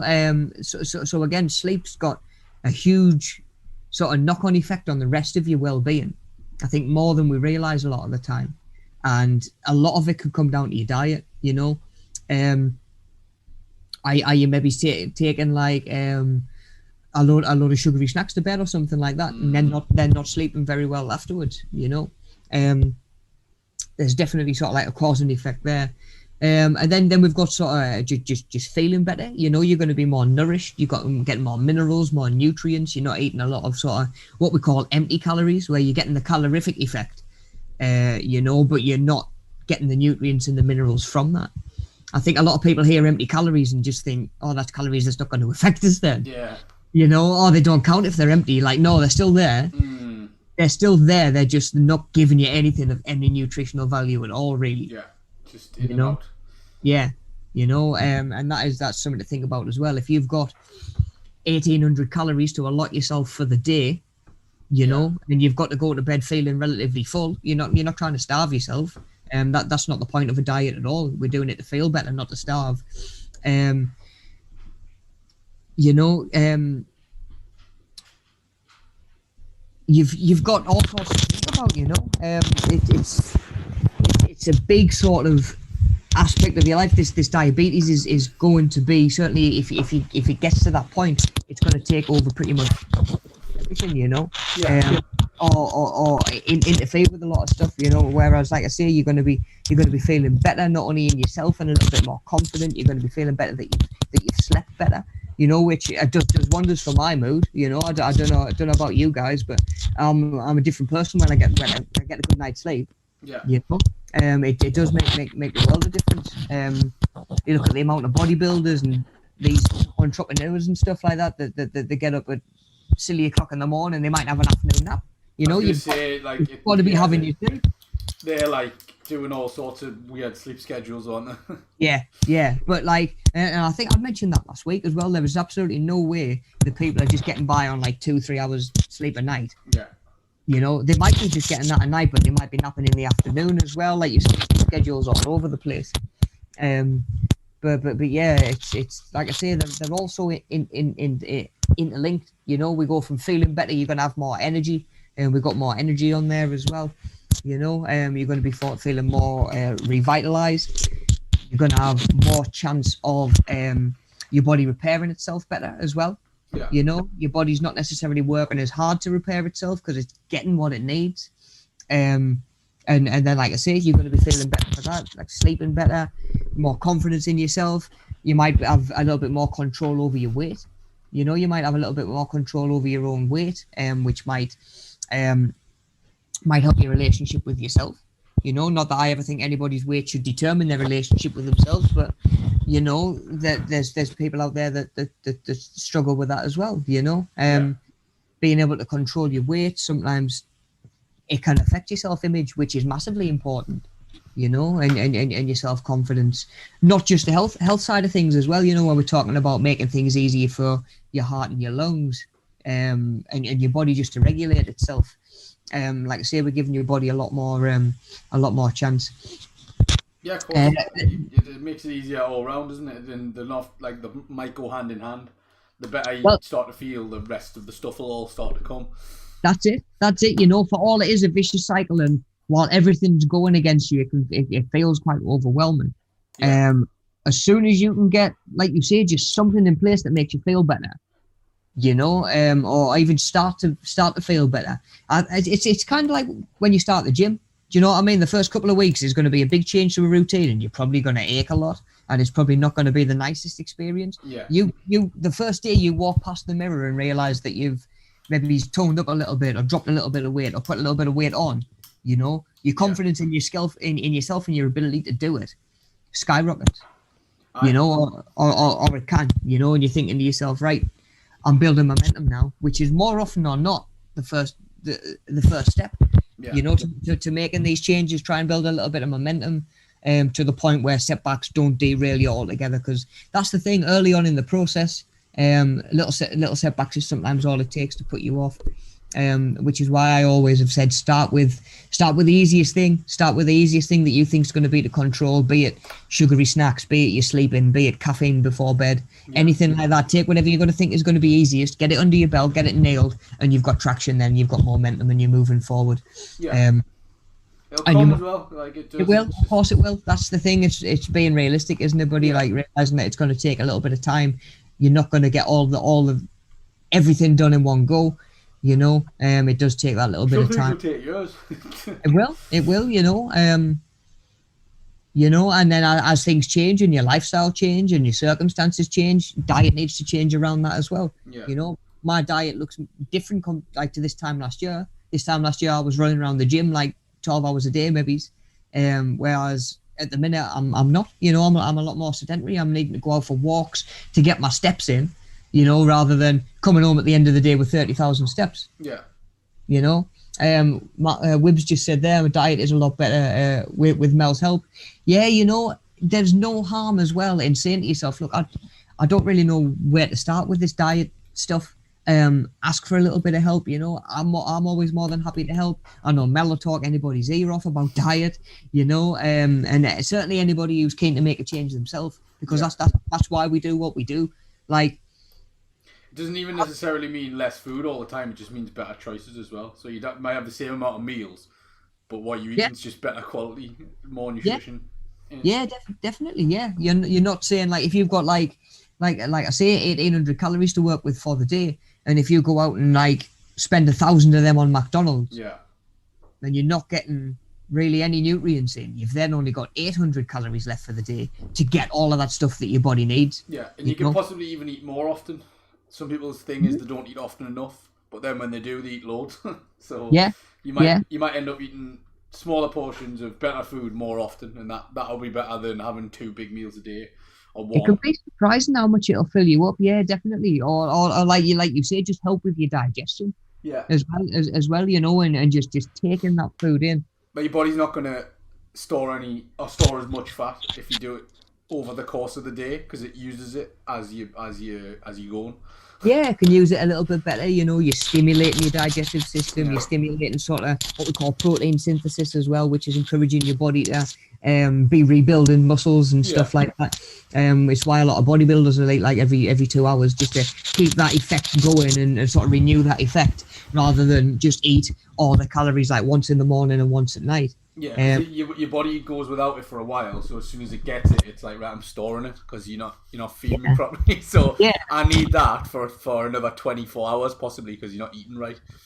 Yeah, and your body's much more likely to hold on to it. Yeah, for like the period that you sort of teach it to do that. Yeah, so, yeah, definitely. And then you'll notice as well, if you do eat regularly and you stop eating regularly, you'll be hungry and you'll be tired and you'll be like, I need to eat something. Yeah. Yeah. You know, you could go without it. You wouldn't like die if you missed one meal, but you will notice. Yeah, definitely. In the aim of trying to be as healthy and as sort of optimal as we can. Yeah, you know. At the same time, you've got people who do like intermittent fasting. Who might only eat in a 6-hour window, like 12 till 6. Yeah. And then they don't eat outside that window. You know, different stuff works differently for different people. And like I was eating. There was one point I was trying to eat really clean. And I was just eating like rice, broccoli, and chicken, like maybe some oats in the morning. And mate, when I worked it out calorie wise, I wasn't actually eating enough calories. No, that's the other thing. Yeah, you don't want to underdo it by that much. Eating too clean. Yeah, I was eating too clean for what I was trying to do. You know, so again, you know, there's the health effect. Again, we've talked about bodybuilders before.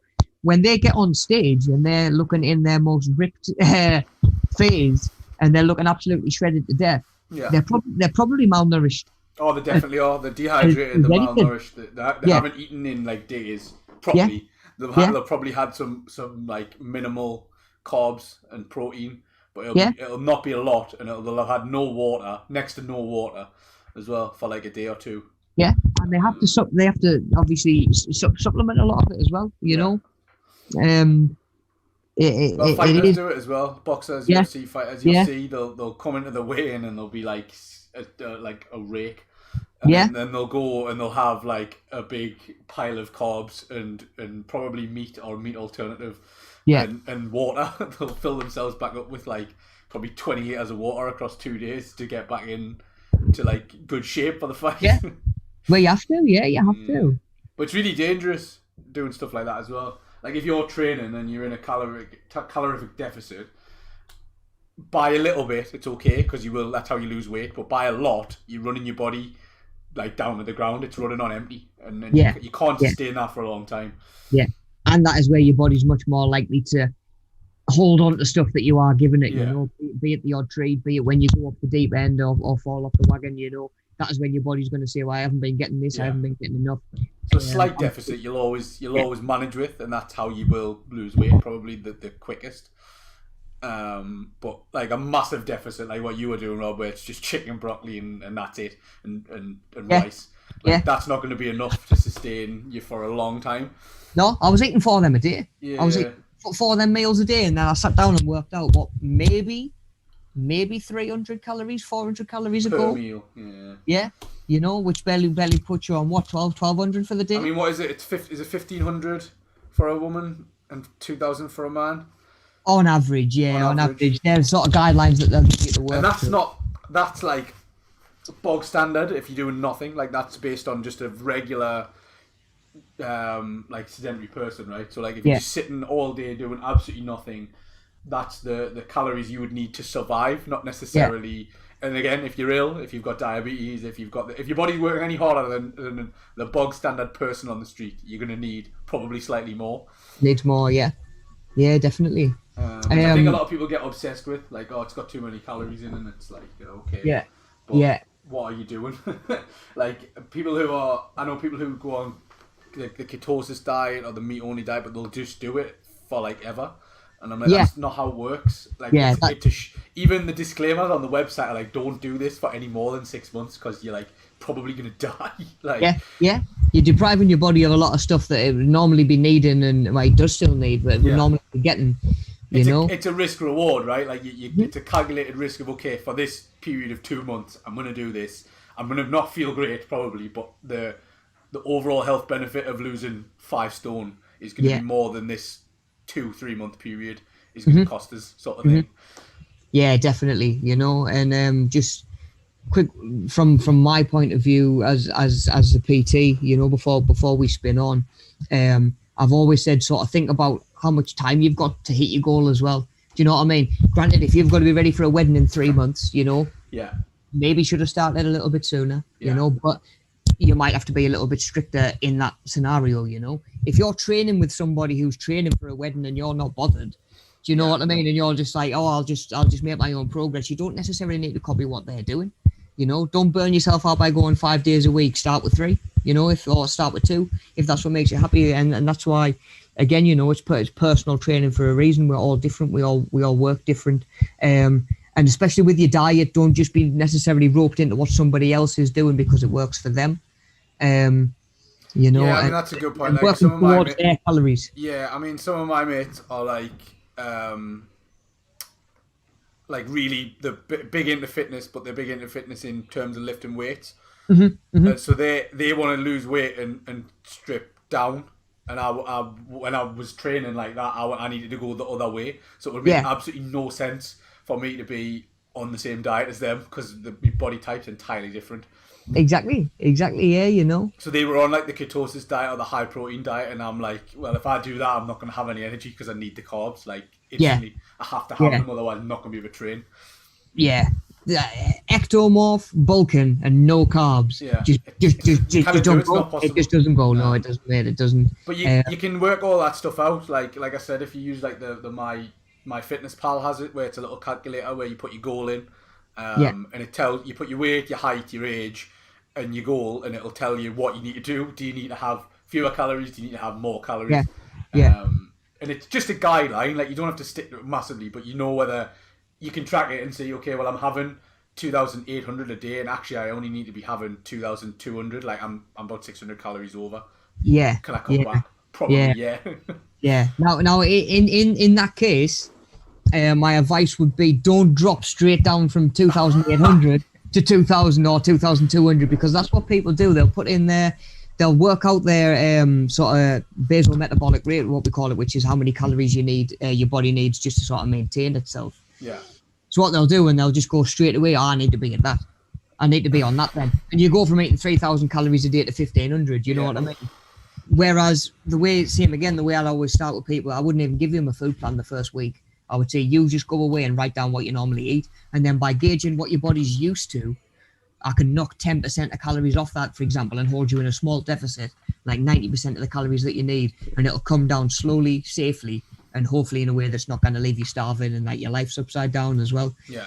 You know, so that's the way I always did it. Look at where you are now and think about the next step in the right direction. Don't just try and go from where you are now to where you want to be straight away, you know. And again, if you want any help with that, please give me a shout. Your email is in the description of the video. Yeah, we talk about that sort of stuff in the Monday drop-in sessions as well that we do, you know, looking at nutrition, looking at self-care during lockdown, all of that sort of stuff as well. So there's plenty of stuff there as well, and there's resources if you want them sending over. Yeah. Okay, buddy, let's spin on then. I think we've covered most. More. I think it's the labels one. Like, we'll another look at that. One more to do, yeah. I think it's the only time on this course that we do get to look at that. And it is such a handy tool to have, you know. I've literally got it printed off on the fridge. Yeah. It can be handy to have in a purse or a wallet for if you go to the shops, you know. Picture on your phone. Yeah, picture on your phone, I guess. Yeah, how old school do I sound there? Maybe print it off and take it with you, yeah. Or sketch it out if you like. But anyway, shape or form, just have it. Yeah, just have it with you, yeah, because I think certainly sort of like at the minute you might go to the shop and a brand or a product that you're used to having and you're familiar with what's in it maybe isn't there. You've got to go with a substitute, you know, rather than just chucking in the trolley and taking it home with you. You want to know what you're putting in your body, you know. I think still buy it as well, but just have less of it or have it less often. Potentially, yeah, you know, depending on the situation, what it is, what it is that you need to change. I always think about like the example of like Lucozade. Like, I used to just drink Lucozade for the crack. Like, that would be the if I went and got a meal deal, I'd get a sandwich and a bag of crisps and a bottle of Lucozade, even if I was doing nothing on that day. But now I'll still have a Lucozade, but it'll be if I'm going out or I'm going to play football or whatever. I'll still drink one. I know I'm going to use the sugar. Like, the sugar's going to get used. It's instantly as well. Like, I'll have it 10 minutes before I play, and I know that sugar is going to get converted directly into energy, and it's not a problem. Yeah. But I used to sit and drink like a litre bottle, just sat at my desk, like just chilling, doing nout, and it's like, okay, that was real bad. Yeah. That was back in the day when it was like pumped full of sugar as well, before they reduced it all. So God knows what damage that's done. Well, yeah, but at least you've made that change, you know. Like we say, the longer these habits go on for, the more damage it does and the harder it is to get out of them. But you can still have it all. Do you know what I mean? Really like, it's just point. maybe buy less or just don't have it as often. Everything in moderation, isn't it? Everything in moderation. Gotta enjoy yourself, man. You've got to have like a cheesecake or whatever once every now and then. Yeah. Like, nobody wants to be that person who goes out for a family meal or something. Yeah. Everybody gets dessert and you say, no, I can't. It's learning how to fit it in, and like I say, certain timings, like if you're going out and you're going to want a dessert, maybe don't have a packet of Jaffa cakes in the afternoon. Yeah. Just thinking about when you're using sort of like your sugar. I think of it like an allowance. Yeah. Think of it like an allowance. Your calories are the same. You've got X amount to spend a day maximum. You don't necessarily have to hit your maximum sugar,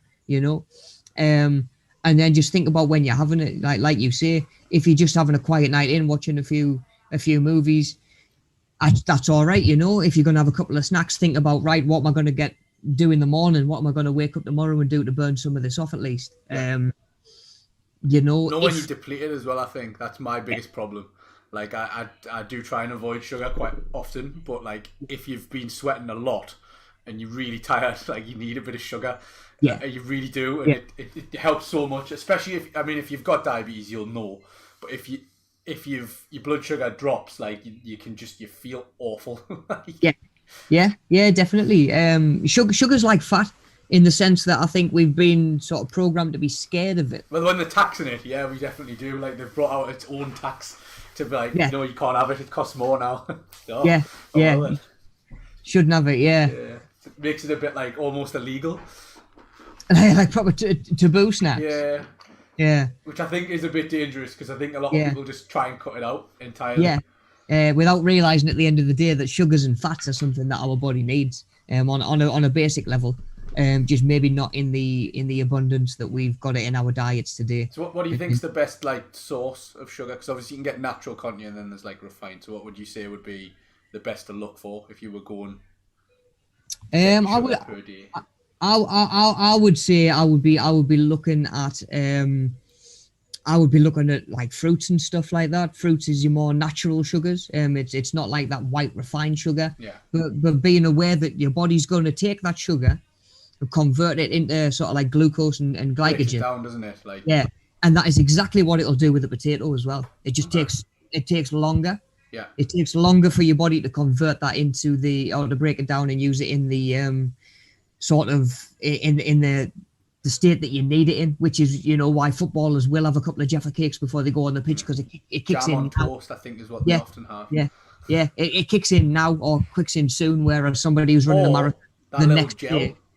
Like glucose gel that they'll give you during the run, because you need it to kick in now.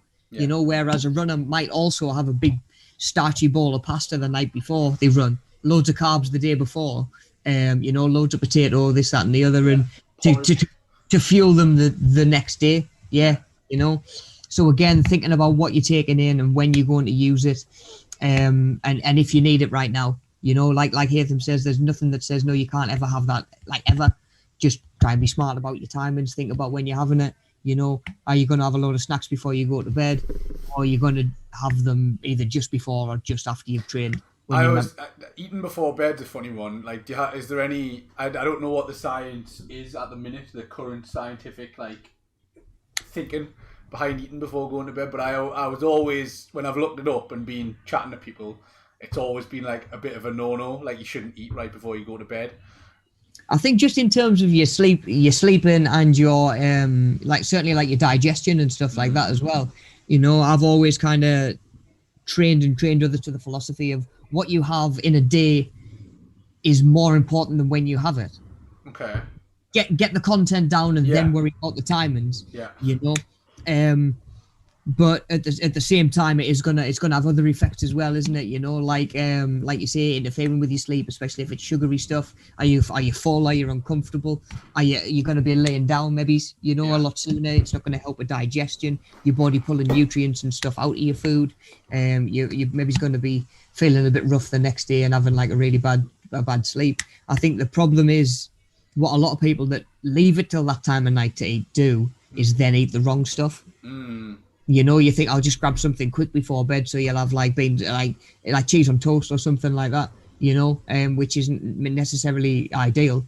I don't know where they would stand on saying, like, if you were just going to have like a chicken breast, a bit of broccoli, and a bit of plain rice before bed.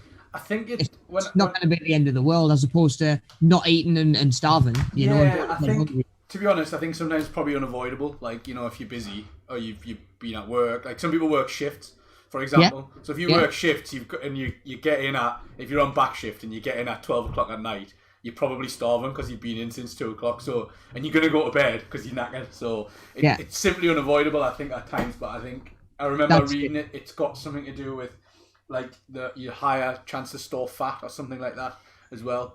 Probably, yeah, because like.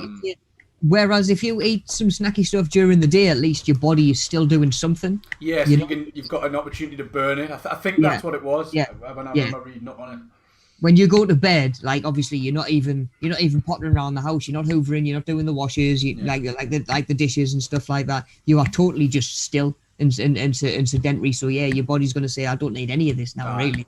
See you later. You know, put it away. So, you probably are a little bit more likely, yeah. But again, like for the time being, you know, if you're just getting into dieting and looking at a healthy diet and stuff like that, worry about what you're having across the day before you start worrying about when you're having it. It's just something to think about as well. You know, make a bit of a better choice before you go to bed, perhaps. Yeah, definitely. And a bit of water, I'd imagine, will help you out. Oh yeah, can't hurt. Okay, so just a quick look through and breaking this chart down before we finish up for the day, so we can see that so we've got everything in red is considered high per 100 grams. Yeah, so when you look at a food label, what it gives you is per 100 grams. It might have per serving on there as well, but it's got to have per 100 grams because that is where we can use this chart. And that's sort of like a legal requirement. It's got to be on there. Yeah. Some companies will actually put the color code on there.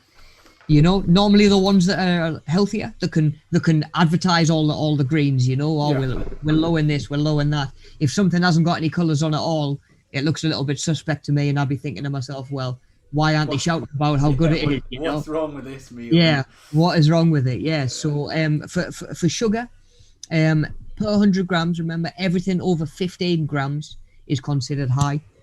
Everything between 5 and 15 grams is medium, and anything under 5 grams is low.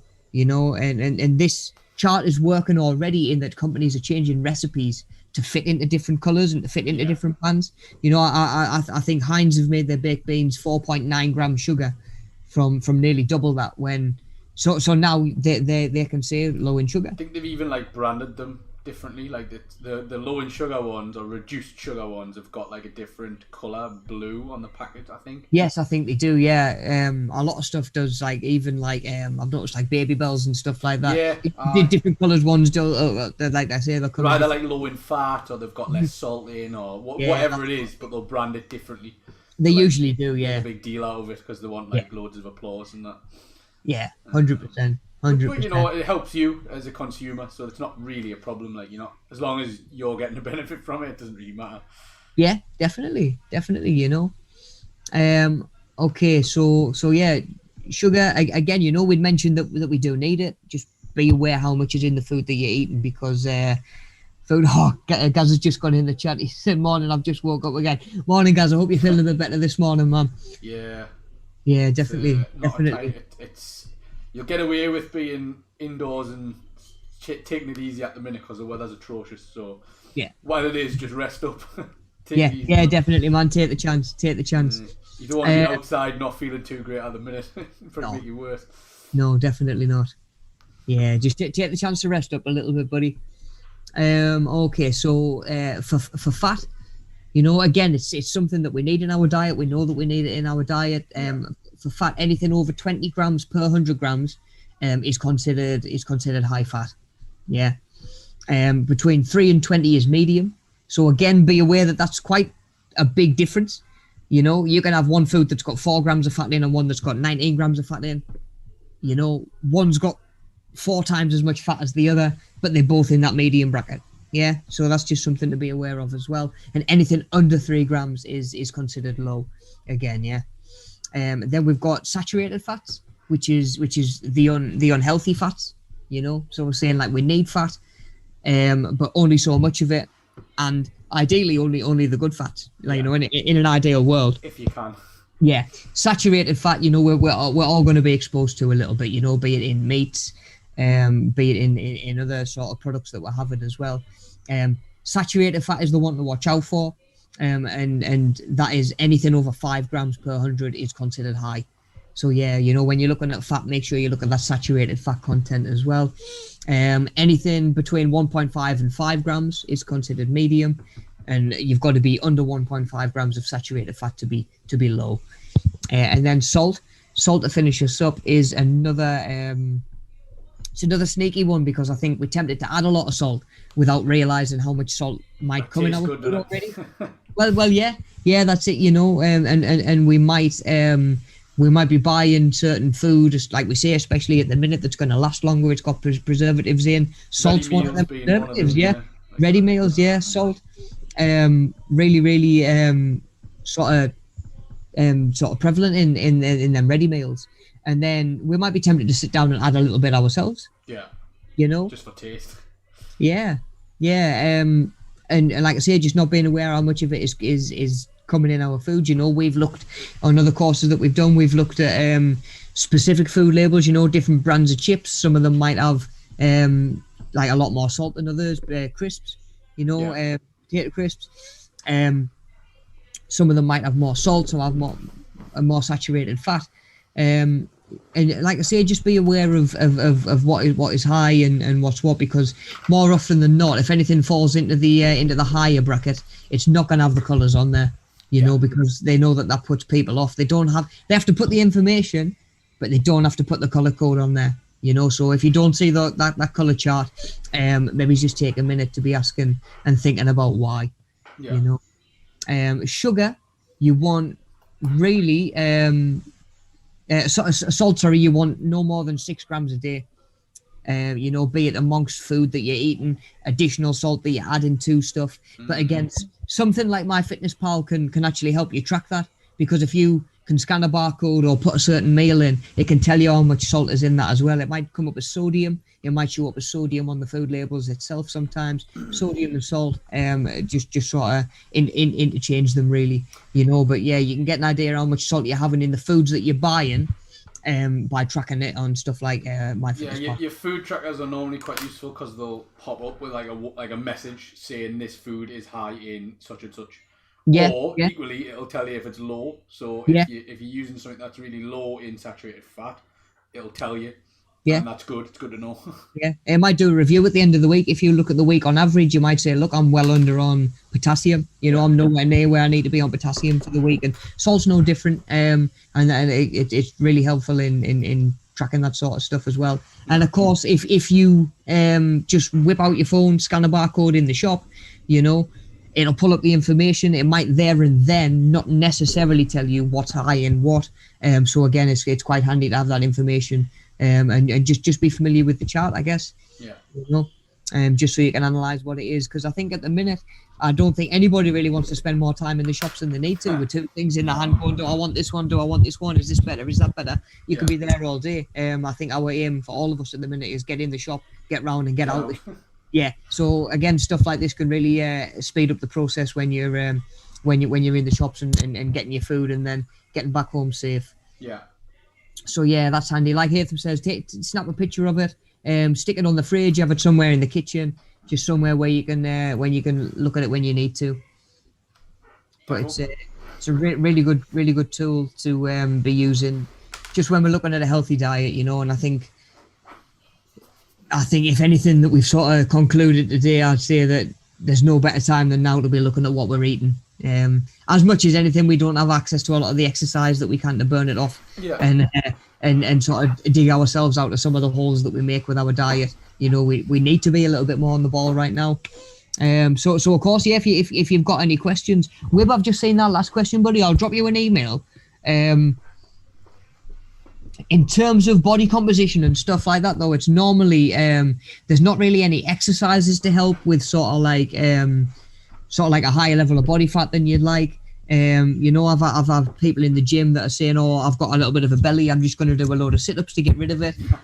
Unfortunately, that doesn't work. No. You know, it'd be really nice if we could pick a spot and say that's where the fat's going to go from. I'm going to do this exercise. A lot of it's diet, and a lot of it is lifestyle. You know, you how many yourself in that fat burning zone, yeah, don't you? Yeah. How many extra calories are you having a day than you need?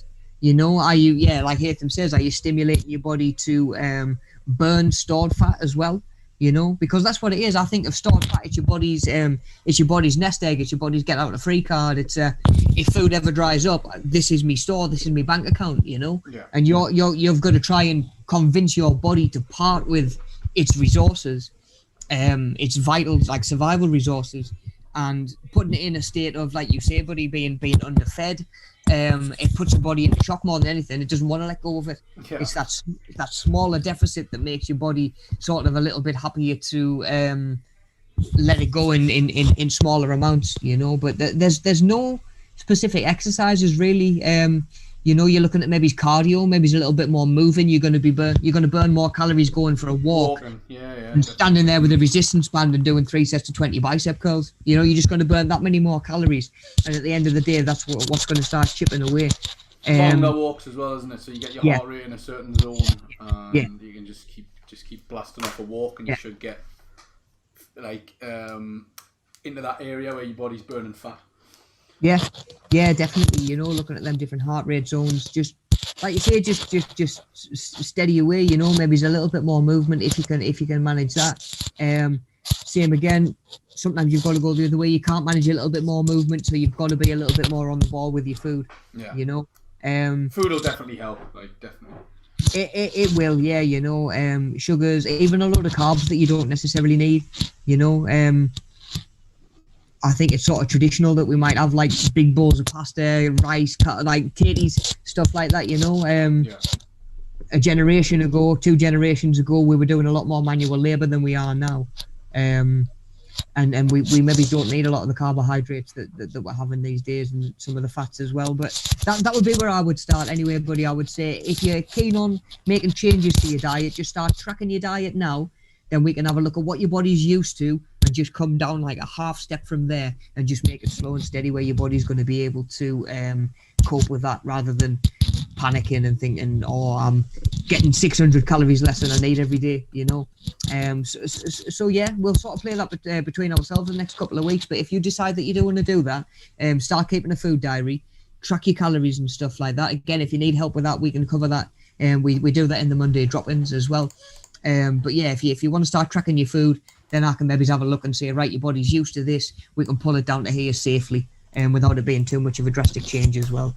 So yeah, keep us updated with that, buddy, and best of luck. Yeah. I think Haytham's just stuck my email in the description if you need it. Yeah, cool. I'm also going to stick a link to the workout video in there. I'm not going to play it, but there's a link to it on YouTube. It exists. Nice one, cool. Well, what you could do, maybe you could actually look at, maybe it's not today's workout, but in some of the other ones we've got up there, you know, we've got chair-based exercise, we've got stretching routines up there now, we've got a little bit of resistance exercises where we're working, just using like some tins of soup from in the cupboard for a little bit of weight to work against. There's plenty up there, you know. It is harder at the minute. I've just seen that last comment as well. Being able to go to the gym is great. Like I say, we are really limited in a lot of ways now in what we can and can't do. So right now we maybe still need to be a little bit more on the ball with our food, but happy to help out with that if that's the route we're going to go down. Try some of the fitness videos. Anybody else watching back, by all means, click the link, give the fitness video a go. Let me know how you get on. You know, I'm always keen to know how you're finding the workouts. And then I think beyond that, that'll about do us for today, buddy. Yeah. Good, very good session. You know, email addresses in there, workout vids in there. Cool. Let us know if you have any trouble. Yeah, have we got a survey to attach, or is that going in the description as well? I'll put that in the description after, but I'll also email it to you so you can blast it out to anyone who's enrolled, just to make sure they do it. Cool. Nice one. Wib says he's going to do the food diary. Good luck, mate. Champion. Let us know how you get on, Wib. Excellent, buddy. I hope everybody has a good week. Take it easy. If you don't mind just taking 30 seconds or so to do that survey, it helps us out a lot, and your feedback's important. And then keep your ears tuned for any other courses we've got coming up, you know. Like I say, give me a shout if there's any that you're keen to do. If you want any information, again, just let me know. Yeah. Rob's there. He's cool. willing. I'm ready to rock. I'm ready to help, man. It's what we do. It's what we do. Right, guys. Take care. Have a good week. I'll see you next week. Bye-bye. Right, that's ended. I think someone's at the door again, but I'm not getting